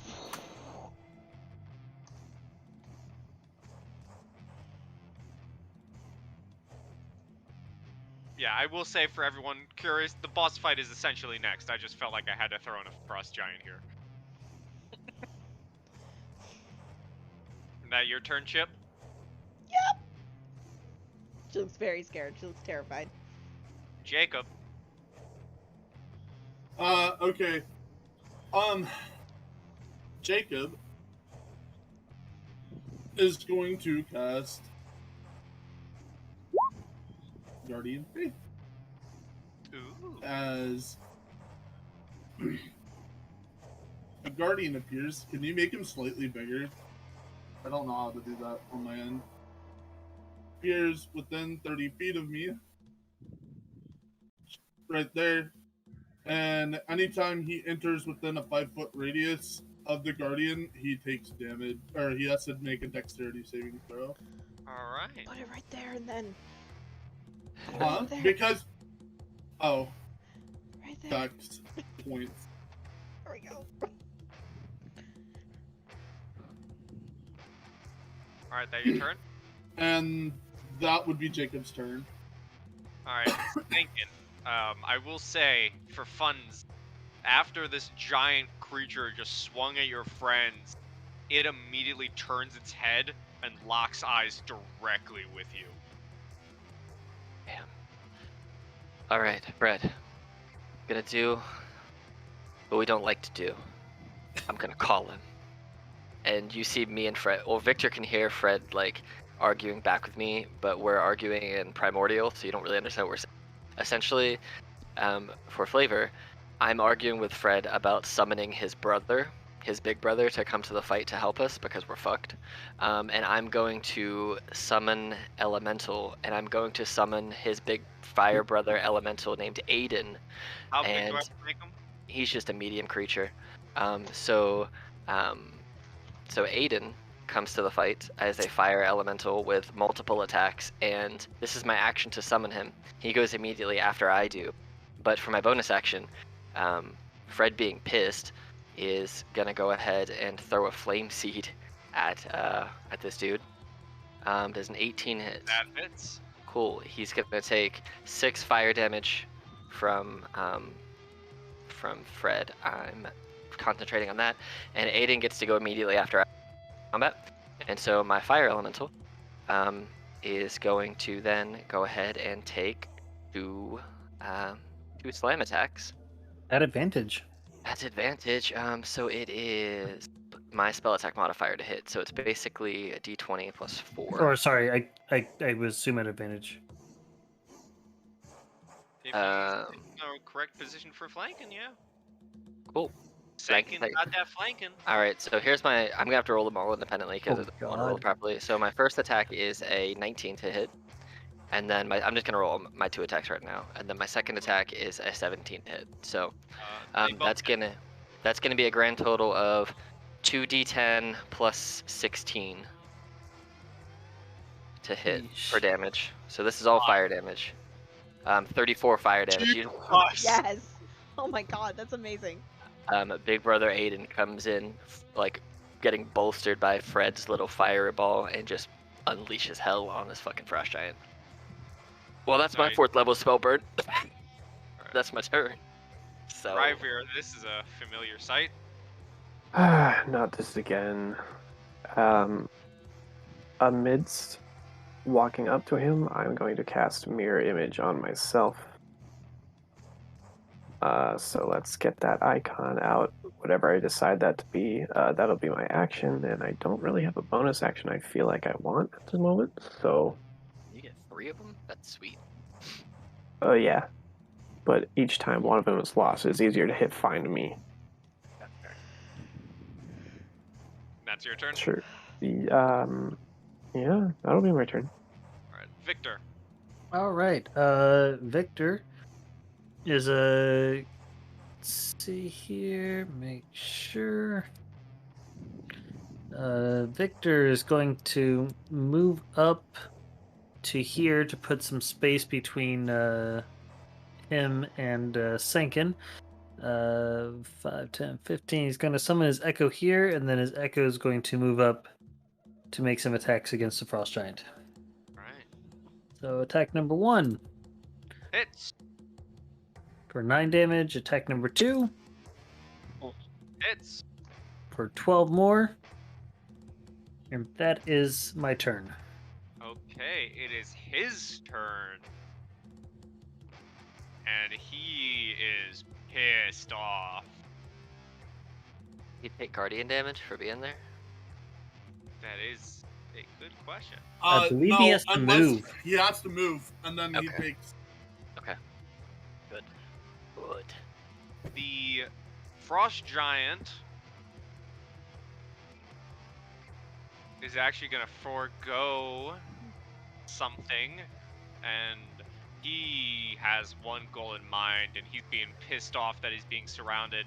So you see him take his giant hand, reach into a satchel, Oh, don't and do just it. chuck this boulder at Sankin. Ah, motherfucker. Nope. Yes. Wow. I'm just curious. Ooh. Oh Okay. God. That would have been alright. I would have only had to make a 14 con save. And that's his turn, Chip. Ooh. Uh, Ooh. That was with a plus. Oh. what's a You plus hear 9 second to be like, help! Help! Rocks, help! He reaches for this rock and throws it at you, but your flame elemental just bashes it right out of the air. Oh, that would have been not fun. Oh man. Chip is just absolutely shaking in her little boots. She plucks a piece of mistletoe from her crown, and she chucks it at his feet. And I will cast bonfire underneath his feet.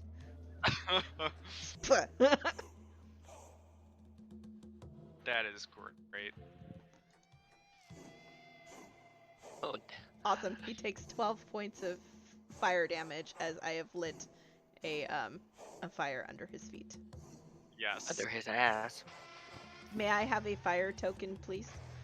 To be under his feet, because it is concentration. And I will put a concentration bubble on myself. I promise you, he's not going to live to his next turn for it to matter. Great. I'm still gonna hold the concentration just in case. But yeah, I'm Jacob. like burning his big toe.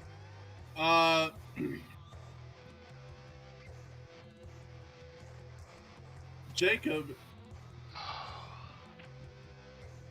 is going to burning hands the gentleman.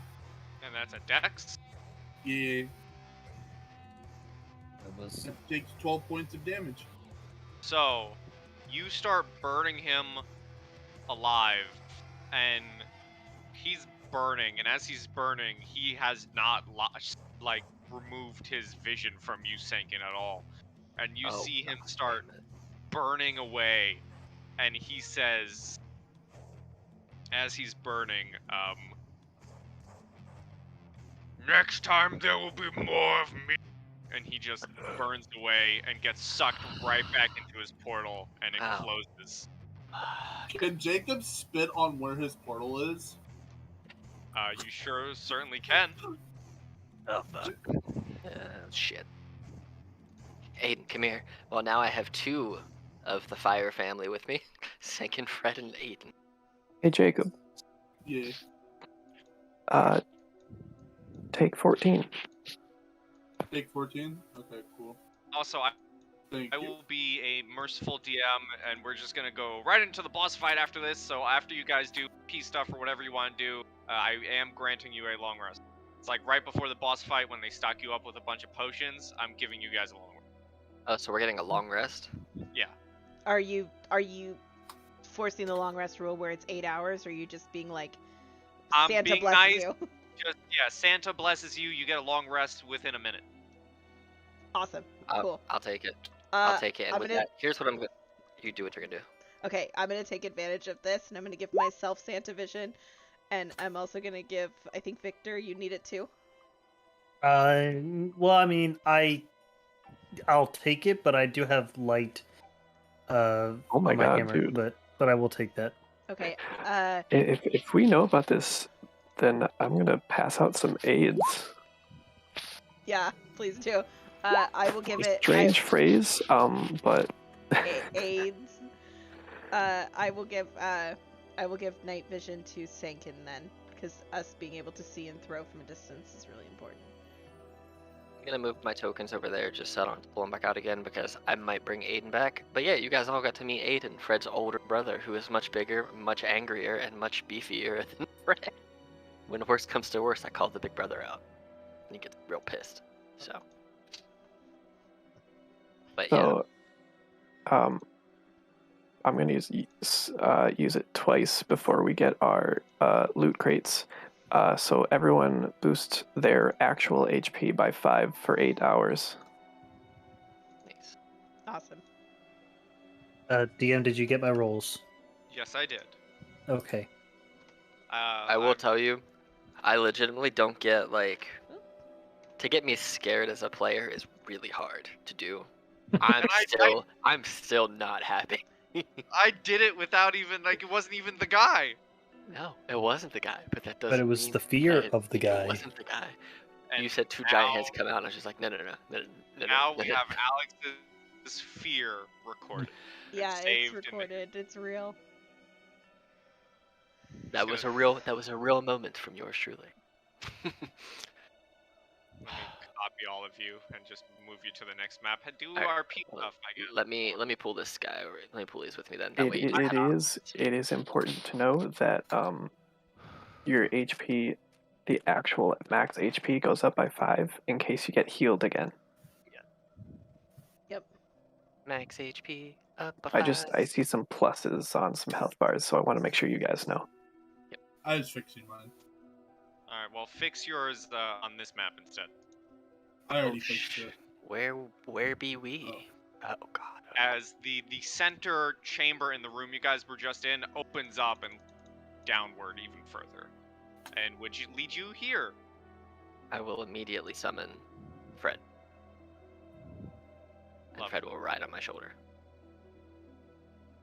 Well, he will appear over here as to not set me on fire, and then he will ride on my shoulder. So as you guys delve down, it is a beautiful garden, and as you guys are walking through, you just you hear one singular voice echoing throughout all of your heads, and it says, "I do so hope you enjoy my garden. I've been waiting for all of you." It's beautiful.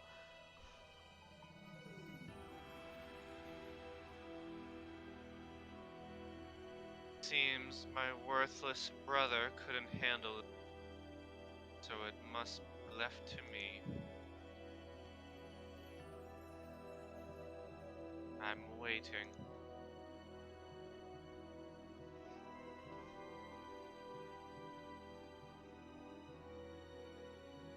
And you hear that voice throughout each of your head.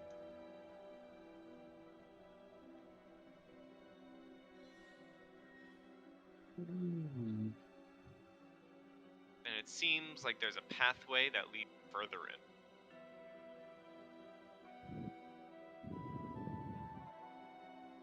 It seems that we have found apparently the mistress who is controlling all of this. And Victor would start heading towards down the pathway. I just want to say, because we are moving straight to the fight, the boss fight, if we had more time, I had these guys set up. Oh Jesus. Oh, that looks fun. But we're just gonna go straight to the boss. I like So it. if all of you can put your guys like Sure. right Yep. As we are walking up, I Oh. just tell everyone I've got a pretty strong ability, and I just need one good clean shot. Player knowledge, I need advantage. That's it. You got it. So as we move to the next map, this is what falls.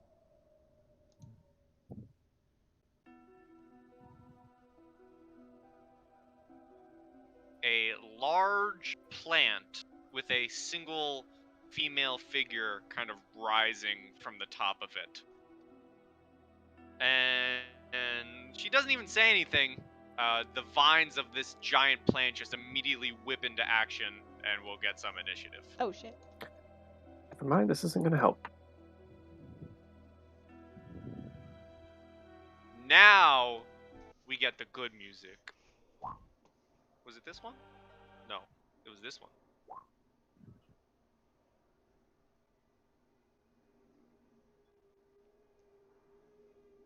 And you guys can see her name once I roll it. Never whisper, advantage toggle. Yep. That is an interesting name. Boom! Ooh. You fought the 6th, Ooh, the now you're fifth. fighting the 5th. I got an 18.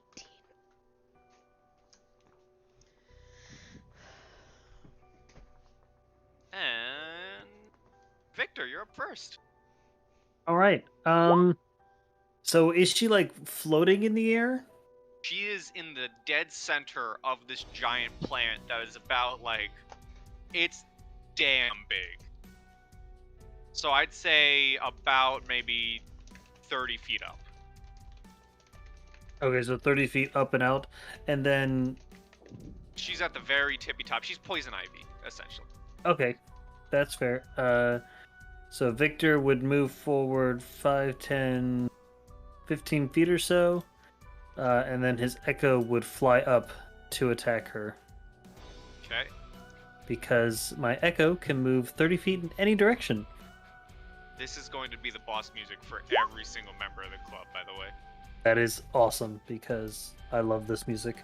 Assuming it doesn't kill me. So attack number 1, Yeah, that misses.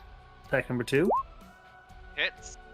for 8 slashing damage, and she can't really go anywhere. Or her movement's cut by 10, which I'm sure does nothing for this one. Bonus action. Question, the battle axe, is that considered magical?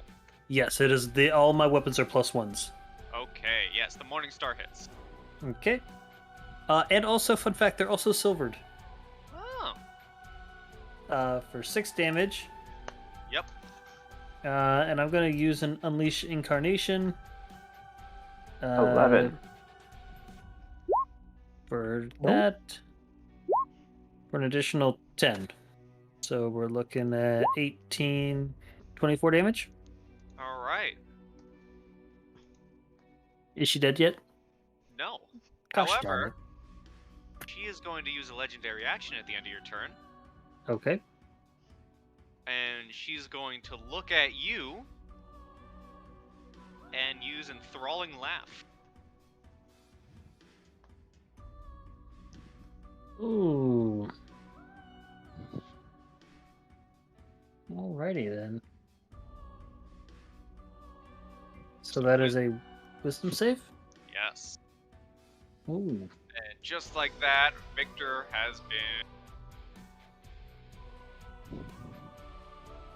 And that's the end of your turn. Chip.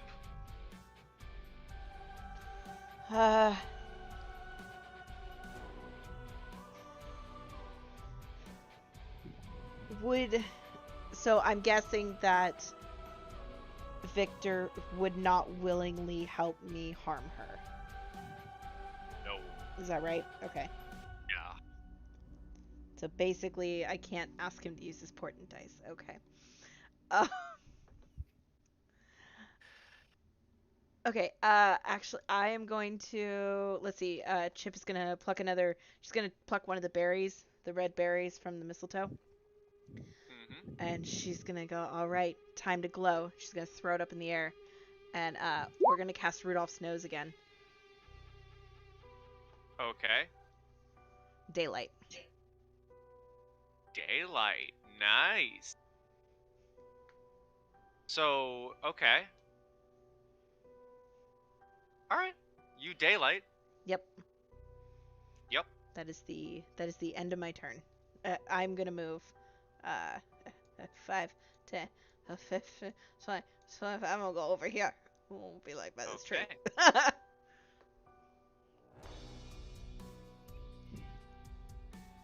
I know in character you don't know, but out of character you just daylighted a plant. But if it's a vampire plant, I mean, no, you got a good point. Ryvier. I mean, to add on to that real quick, though, we do know from Victor looking at those glyphs that some of those vampires have like immunity to daylight, or like a resistance to daylight. We'll find out. Sorry, your turn, Revere. My bad. You can't just laugh us to death, which means you're gonna have to come down here at some point. And I'm going to preparatory use a mirror image on myself. Okay. That is an action. But then I'm just gonna say to everyone else, I'm gonna be honest, I don't think I can do much here with my special. Just to be fair for anyone who's melee, I'll say you can attack the vines and count that as attacking her. That's fine. I'm still gonna take this turn as is. If you want to, I guess I should say that earlier, but if you want to attack herself, yeah, you have to get all the way up there. But thinking about it, to be fair, you can also attack the plant itself. Honestly, I was just gonna be like, I'll just rip down all these petals to get to you, type thing. But So that's yeah, your turn. no, that'll be my turn. It is her turn. And you see her kind of raise up a hand, and one of the giant root from the plant goes whipping out for Chip, because you're right next to one. crap. That hits. Sorry, nope. Well, actually, yeah, that is a question, DM. Can I use my portent dice while I'm charmed? I don't think you're charmed by her. You wouldn't do anything to active go against. Like, Well, but the way portent dice work, like they're not like magical at all. It's like basically I sort of like see the future and like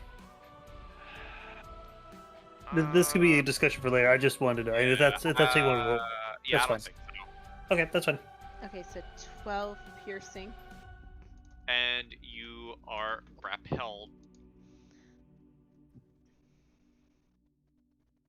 And I need to make a Constitution saving throw or suffer additional necrotic damage. Yep.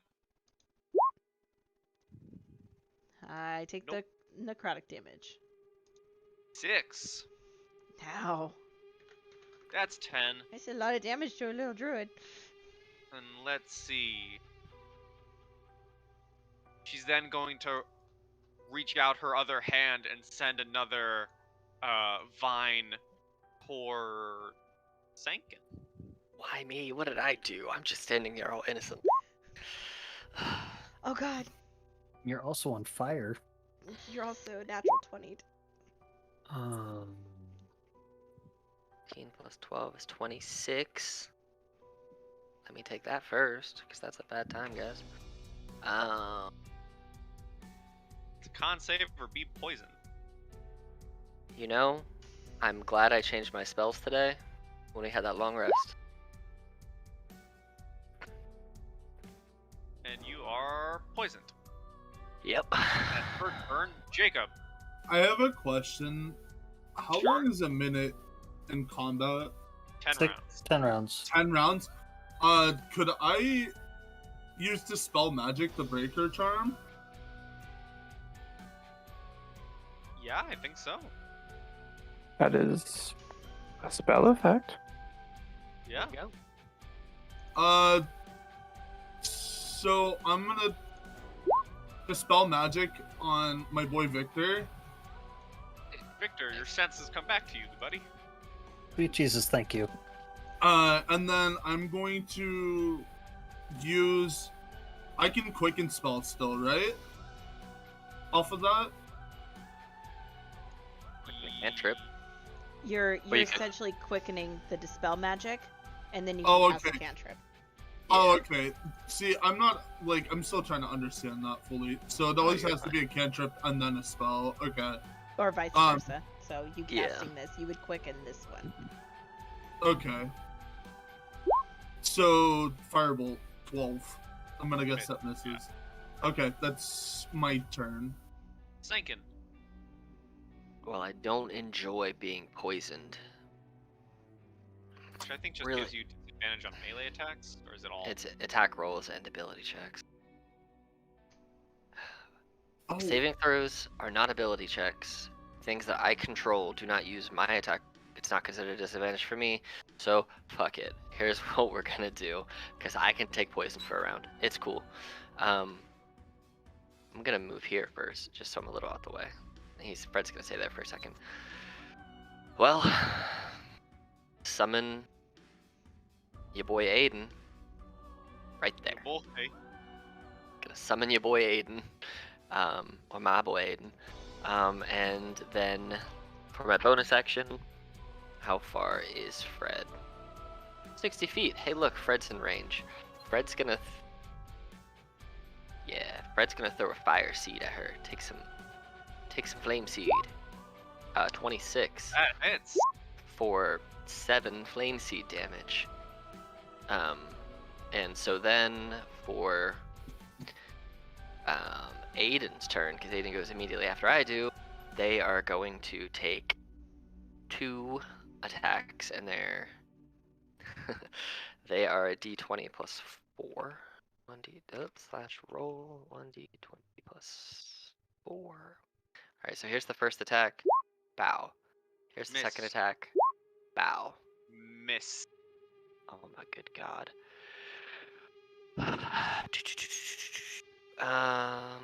And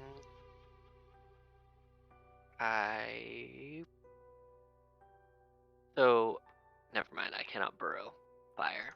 But I'm sitting on her and I'm hot. Yeah. Hot. Yeah. Okay, cool. There we go. And that's So your turn. Aiden's out. I'm just in some pain. Victor, you're no longer charmed. Cool. This vine here, do I have flanking with Ravier? As stupid as that sounds, I would yes. All right, You have flanking on the vine. cool. Then I'm going to make a few attacks against the vine here. So attack number 1 Yes. for 12. Attack number 2 Yup. for another 12. Attack. This one will come from the echo, so it will not be a bonus attack, or it will not be at advantage here. 15 misses.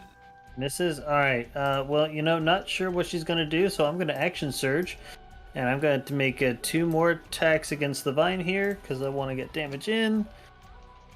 That hits. So that one for 9. That Also one hits. for that. And let me make sure if I read this real quick here. Yeah, I'm gonna use one of my Unleash Incarnations to make an additional melee attack from the echo towards the woman. That hits. for 8 more. All right. That is my turn. Chip, you Okay. got smacked I did. and grabbed. I did. Yeah, my eyes were spinning in my head. Okay. So I am going to. Holly's my girl today. I'm gonna summon Holly. Oh, bam. Welcome to the field, Holly. This shit's getting real. Okay. 60 feet. Aura. Bam. God, that is giant. It's 60 Can't see feet, it, man. so It's it's huge. just you guys. It's just you two that can see it. So I was gonna say, yeah, I can't see it. I just assume it's the entire. Every Circle. time I'm surprised by it. I'll. I just want to see the size of this beast. Jesus. Yeah, everyone can see it now. Yeah, That there is you go. Huge. I'm surprised by it every single time. So, bonus action, summon Holly. Action, cure wounds on myself at 3rd level. Okay. That's 22 points of healing for myself, and 7 for everybody who's in my aura. Whew. Oh, damn. Hell yeah, back to max. That's and me. Yay, heals. Yeah, heals. That would also affect the fire elemental as well. He's still good right now, but if he he was- will appreciate. He's not he was hurt, damaged. so. good. And then as I'm grappled, I'm gonna shout, if somebody could get me out of here, that'd be great. And Victor, I think I'm gonna need your help the next time that I'm gonna cast. So be ready. Hang on to your future telly thing. And that's the end of my turn. Okay, Ryvier. Fun fact: you don't know what I rolled though. True. uh, I can only hope.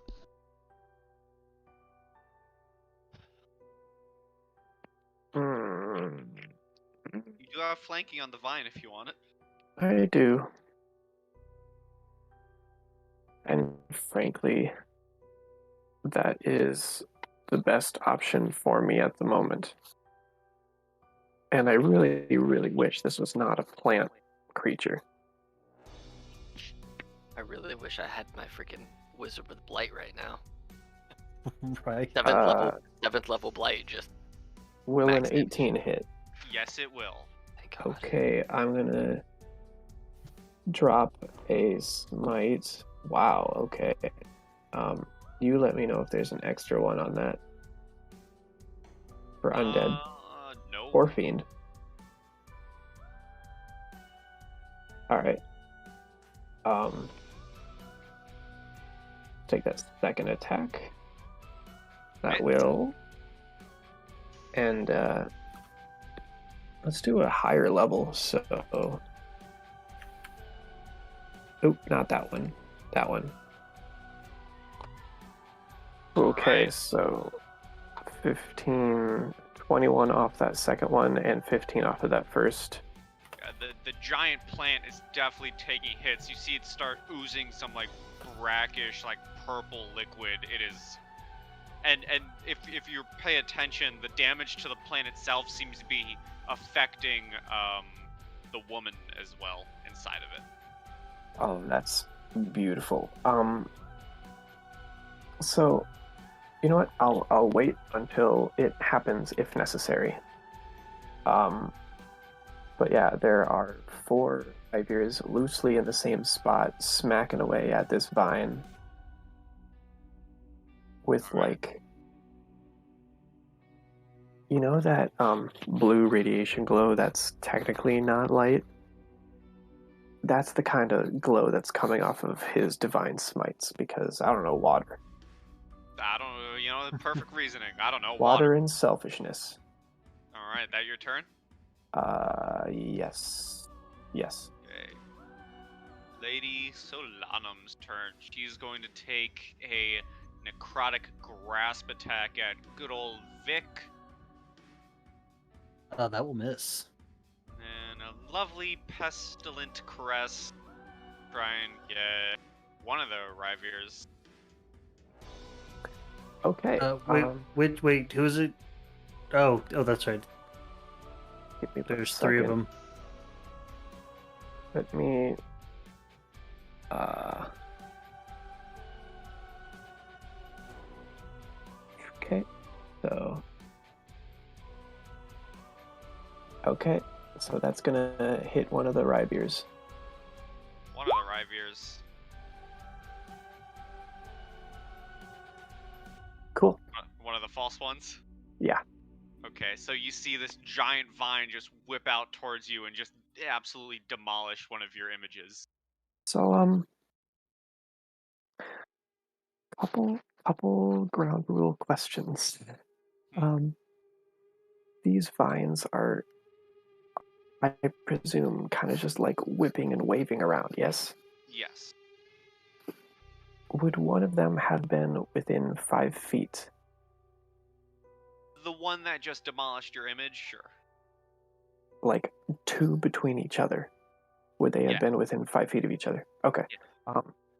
Second question. Do you count hitting a mirror image as missing? I mean, it's missing the main target, yeah. Okay, I'm gonna see if I can get I'd this allow to it. work. Aura of Treachery, Treacherous Strike. Instead of hitting me, it's gonna hit the vine. It's gonna attempt to hit the other vine. And that uses my reaction. So, roll against your vine. The ability fails and is wasted if the attacker is immune to being charmed. Fair enough. Condition immunities? Charmed. Good to know. Yes. So, the vine destroys your image. Yes, it destroys one of the images. And that's her turn. Jacob. Jacob is going to firebolt. That misses, but then we'll use another 2 sorcery points for a quicken spell. Cast. Next meteor. But that doesn't attack until my next turn. I like that spell. You got like 8 of them. Yee. And that is going to be Alterno. Whoops, I didn't mean to click that one. I meant to click the information tab. Sankin. Okay. Alright. Here's what we're gonna do. Because I need this thing to die, fast. What do we got? 55 feet. Great. Because I don't need that much. I need... Where's the thing I need here? I have 120 feet. That's fine. Okay, cool. So you see Senkin takes his rapier and slams it into the ground and kind of like uses it as a... almost like a lightning rod, but for fire. And his whole body starts to wreathe in fire. And Fred kind of joins second. And I am going to, at 3rd level, I'm going to cast Scorching Ray, meaning I get 4 rays. And they're all going to get 2d6 plus 1d8 because Fred's out. So 1. There's your natural 20 right there. So these should all have a d8. I don't know why it's showing up. So that's 8 plus 12 is 20 plus 15. I'm just going to write these down and keep track. So there's 35. Yeah, just do all of them. All right, so there's your first one. There's your second one. Does that hit? No. There's your third one. That's going to miss. There's your fourth. Jesus. Well, hey, Wow. I got Well, you 35. got one. I got 35 damage on the first ray, and that hits. And so then Fred is going to, as my bonus action, he's going to cast Flame Seed at her for 16. That misses. All right, cool. Well, now it's Aiden's turn, and Aiden's going to take two slam attacks against her. So the first one, 19. That hits. Second one, 18. That hits. All right, so these are both going to be 2d10 plus, so it's 2d10 plus 16 fire damage. 22 more, so that's a total of 57 fire damage to her this round. Damn, son. And I missed with 3 of my freaking rays too. So Which at the makes end of me all sad. that, sake of it, I am counting her plants as or her vines as an extension of herself. Ooh. And she's going to use a legendary action against Sankin. Yep. Beguiling Whisper.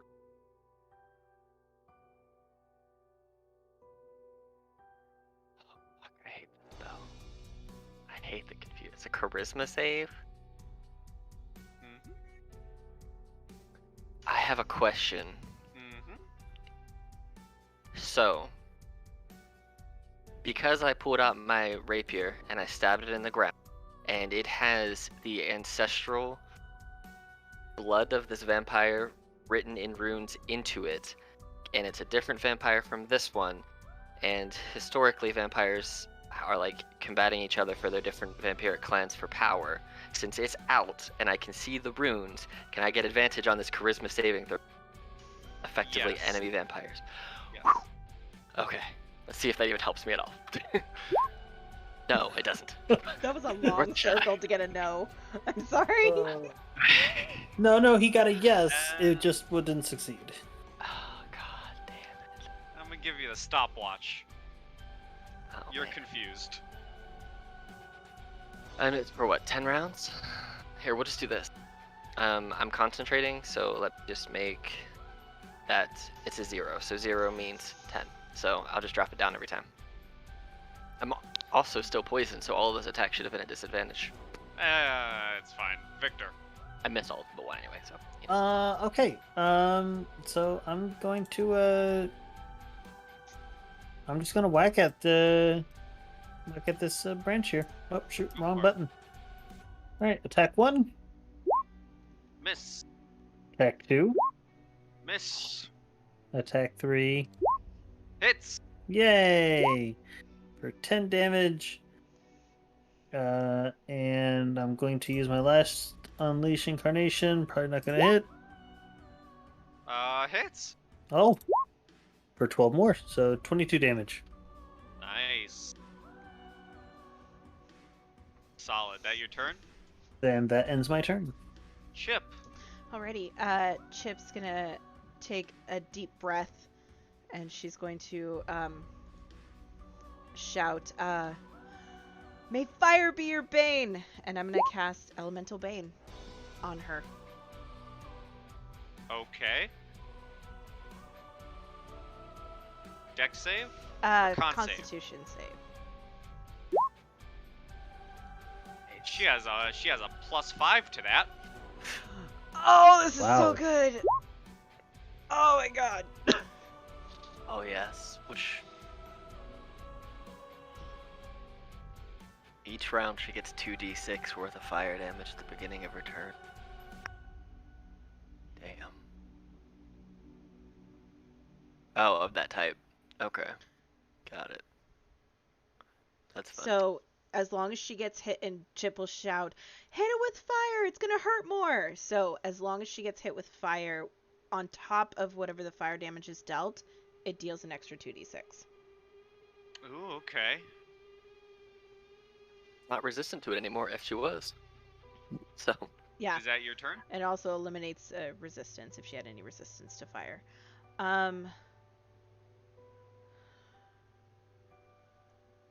That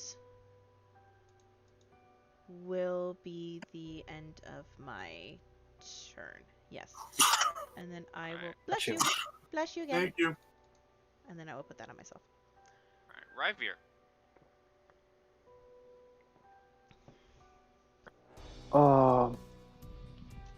Nope. Poison isn't one of those. That would've been cool.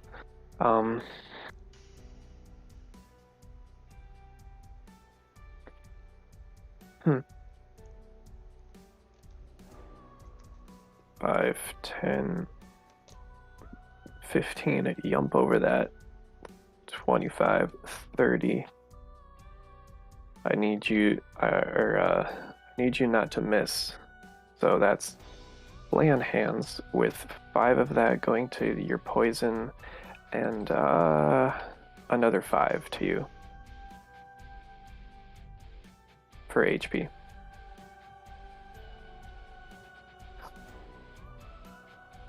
So 5 HP and 5 for the poison. Because I could do that on the same thing. Nice. Is that your turn? That's my movement, that's my action, and bonus action isn't going to help me right now, so yeah. Okay. I will say, hey, she is looking pretty damn rough. Guys, I should poison strike and give her health back. No. Chip, Good forgive me. idea. Do what you're gonna do. I ask for forgiveness. Do what you're gonna do. Since you're still grappled, she is going to grab you and reel you closer and say in basically everyone's mind, unlike my worthless brother, I will end all of you. She is going to attempt to give you the kiss of death.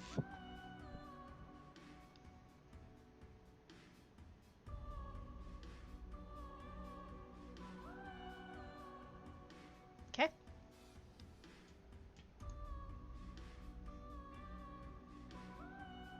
Man, this is a lot of saves. Yep. I'd love to be around you guys. You know, just within 10 feet. That would be really cool.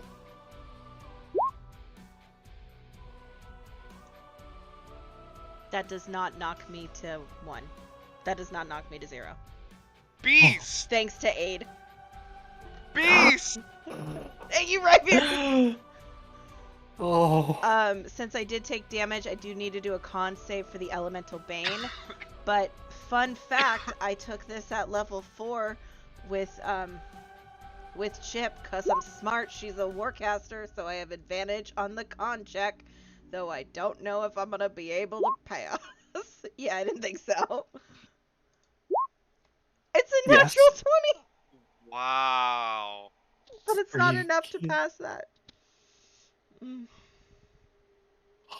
I'm pretty sure that counts for saves. Yeah, nat 20s, just give it to you. Sweet. So she goes limp for a second, and then her hand starts to twitch, and she slowly rolls her head up. She goes, "You will die in fire." She sounds like absolute shit, but she's hanging on for dear life with 5 hit points left. God damn. Oh my god. Wow. Jacob, it's your turn. If any of those numbers, if that 2 was a little higher. You know, this whole time, I completely forgot that I had this item here, so I should have been adding a 1+ spell attack. Oh well. Does a 22 hit?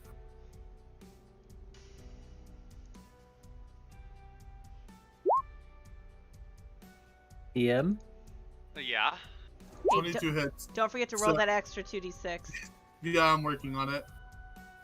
So 6 points plus the 2d6, 12 points, so that's 18, and then I also get to use my meteorite. I heard someone say DM. Yeah, because I'm taking my turn. Not you. I heard someone else. No, that was me because sorry, I didn't hear anything coming from at all, so I wasn't sure if I lost connection or Oh, what. So. okay. Yeah. Dex save. She takes 4 plus another d6, 2d6, and that's 9, so 9 plus 18 is what? I already 27. got it on there. And that would be Jacob's turn. Alright. Sankin's confused. But not at disadvantage. D10 to figure out what he does, I think. Yeah. Maybe I should have kept him at disadvantage. On a 1 to 6, the creature is incapacitated. On a 7 to 10, the creature acts normally. On a 7 to 10, the creature acts normally.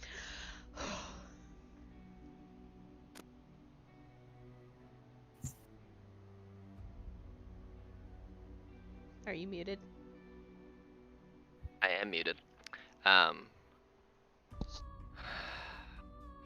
think this could work.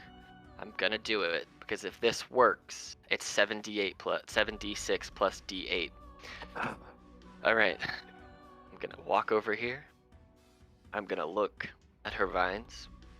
I'm going to wrap my hands around them, and my whole body just ignites, foot, toe to top, just completely engulfed in its white, hot, radiant, just flame of doom and death. And I'm casting Burning Hands at 3rd level, which is 13 plus this d8 here if she fails it, plus 2 extra d6s. So if she fails, she's gonna take 26 fire damage as I throw it through her. DM, she rolled a 9. She rolled a 9. Plus whatever her modifier is. Well, So I am covered in this white hot flame, and I just send it streaking up her vines to engulf her So- body in flame. real quick, Hmm. I'm pretty sure these take precedent over Porton, What? as she a legendary. Yes. However, it's still used. It is still used. So instead of 26, she takes 13, which is cool because it was the original spell damage. But that's fine. That's my action, my bonus action, because I still got stuff. It's gonna be Chip or Fred. Jesus, all these people are together. Fred's gonna throw a flame seed at her for 25. It's this, plus this, so 8, and then because it's 2d6. my boy's turn, that is another d6. So there's another one. So 6 plus 4 is 10 fire damage from Fred, and then my boy, his brother Adrian, not Adrian, Jesus, all of my names, my brain is flooped. Anyway, here is Aiden. I shouldn't have named him that, it's too close to Adrian. Here's his first attack. Here's his second attack. And it's going to be 2d10 plus 2d6 plus 16. So 39 damages as we all kind of like this fire family of just damage on damage on damage, just like trying to set this vampiric plant lady just on fire from all angles. I'm white hot, Fred's orange, Aiden's glowing bright red, and we're just trying to torch this bitch. You are torching her, and it's like I'm trying to think of a scene of a movie, but you're just burning her. Her entire plant is just burning to a crisp. Plus and 3 more. Her like the plants that surround her body are just withering and burning away, and she's just screaming in pain, but she is somehow still standing amidst all this flame. There was 3 more to that. I forgot to roll them, but yeah, man, she's on fire. Yeah, I'm expending everything I got. I got one spell left. And as I'm still on fire, this voice almost of somebody inhaled too much smoke that calls out to Chip and says, "If you die, I'll be back." And that's my turn. Victor. Okay. Do, do, do, do, do, do.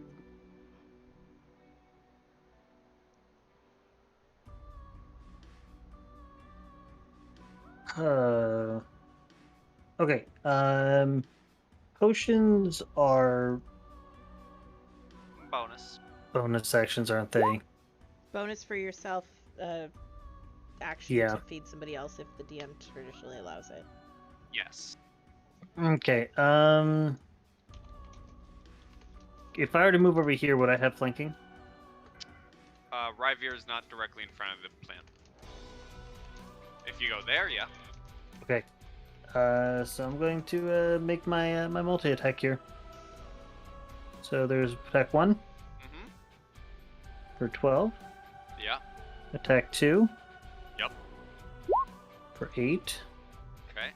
You just slice into this root and just completely cleave it in twain. Is she still alive? She is wreathing in pain. It seems she still has some sort of life force left.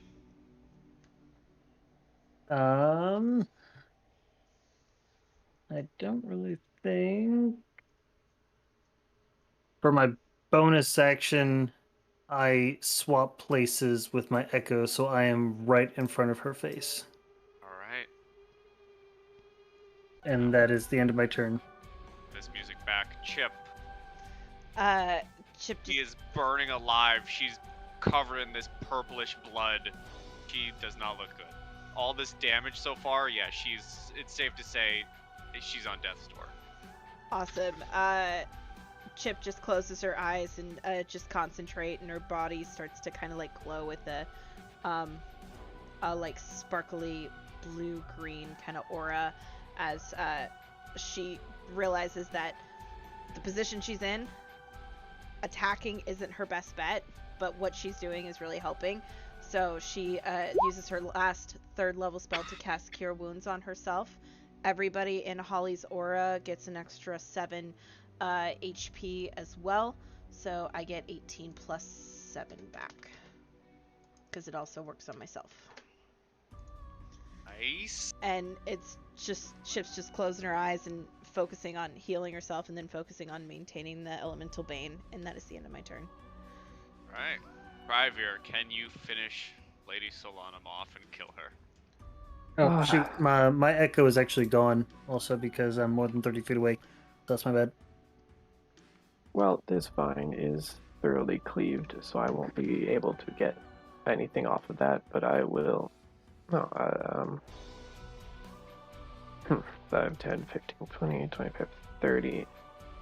I would rush my way up here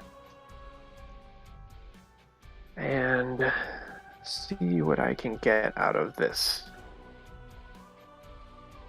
Nope. Nope. Nope. Nope. I got nothing. Alright. Her turn. She is not looking good. And she, in a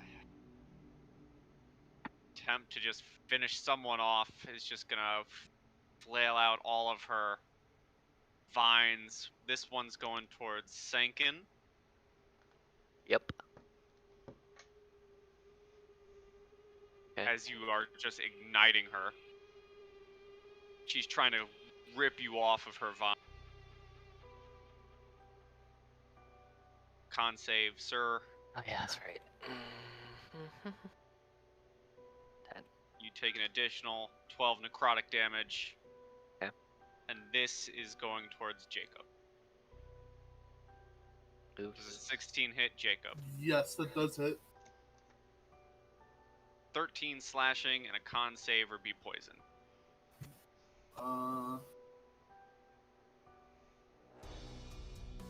You're fine, and it is now your turn.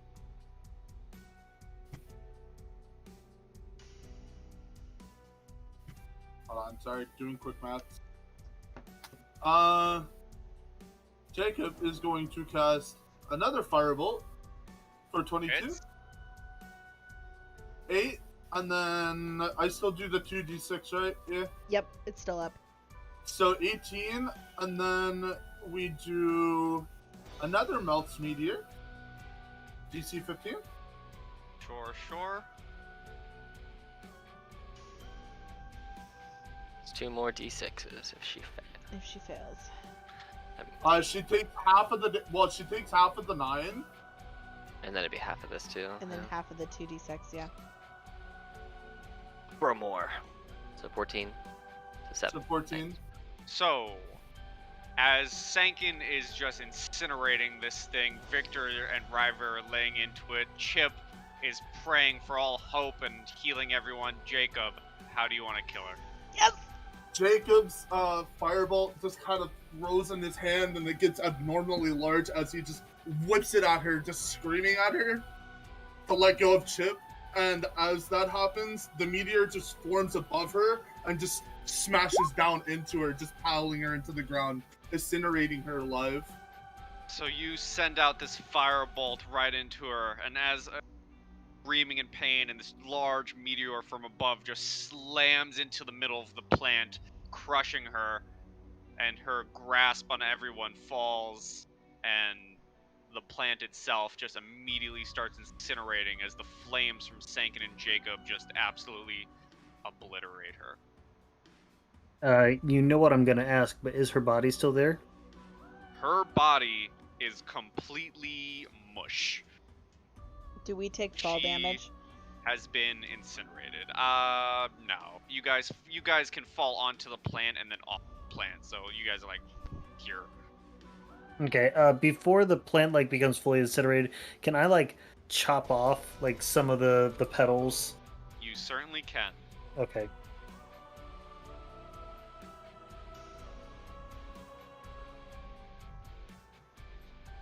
Out of character, or out of character. My other portent dice was a nat 1, so I was waiting for someone to drop like a fireball or some like massive spell on her that I could just immediately negate. Although I guess I did. How many more legendary resistances did she have? She had 2. 2 more? Okay, so it would have at least burned one of those, but Walk over to Chip, and I'm gonna heal her for a 3rd level cure wounds. So you'll get 23 back, as both the fire from my hand and Fred just kind of immerses you in this like flaming cure. It's almost like we set you on fire and you get a cylinder of flame come around you, but instead of it like being hot, it's just like that comforting warmth that just cauterizes all of your wounds. Nice. I'm gonna And touch both of y'all and presumably top you both off. I have 25 to split between you two. And basically, I do apologize for this running a bit later, but you guys can essentially leave, grab the ball from the door and all of your goodies. This is end of game. What all did we get? What are our goodies? I was gonna say, was there anything else to investigate and/or loot? No, you guys got the brass ball and the staff. This wasn't really a job that anyone put up to be paid for. You guys kind of just went and chased down a vampire. So no real gold to get. Victor What's would that cast do? Identify on the staff. Yeah. The staff. Let me pull it up. I don't have it in me, but I have it saved somewhere else. Tell us the It staff is secrets. It is called the Brightwood Wanderer's Staff. The staff allows it is attunement. The staff allows its wielder to guide themselves through. Staff is on your person. You cannot get lost in a forest by anything other than magical means. All survival checks you make to navigate a forest are made with advantage. The staff can also hold 4 charges, and it regains 1d4 plus 1 charges each day at dawn. At dawn, while holding it, you can use an action to expend the necessary number of charges and cast one of the following spells: Goodberry, Speak with Plants, or Find the Path. It is Cool. called the Brightwood Wanderer's Staff. Interesting. Wanderer's Staff. Interesting. That's neat. What's the staff do? As I see you're looking at it. What's it do, Victor? Victor gives a rough translation since he's not very well crafted in, or he's not very well versed in druid craft. He gives you sort of like a rough idea, but knows that if you were to attune to it, you'd have a full idea.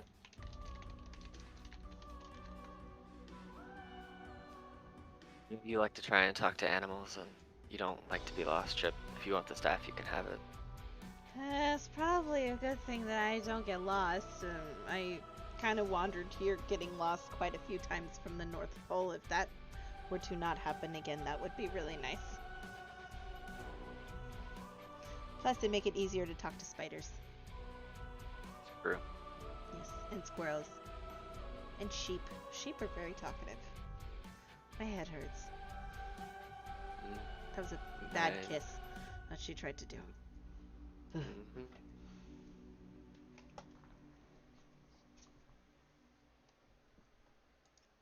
Well, Alright. You guys survived another quote-unquote vampire. If you want to know, she was an elemental. Oh. Was she an earth elemental? She was something.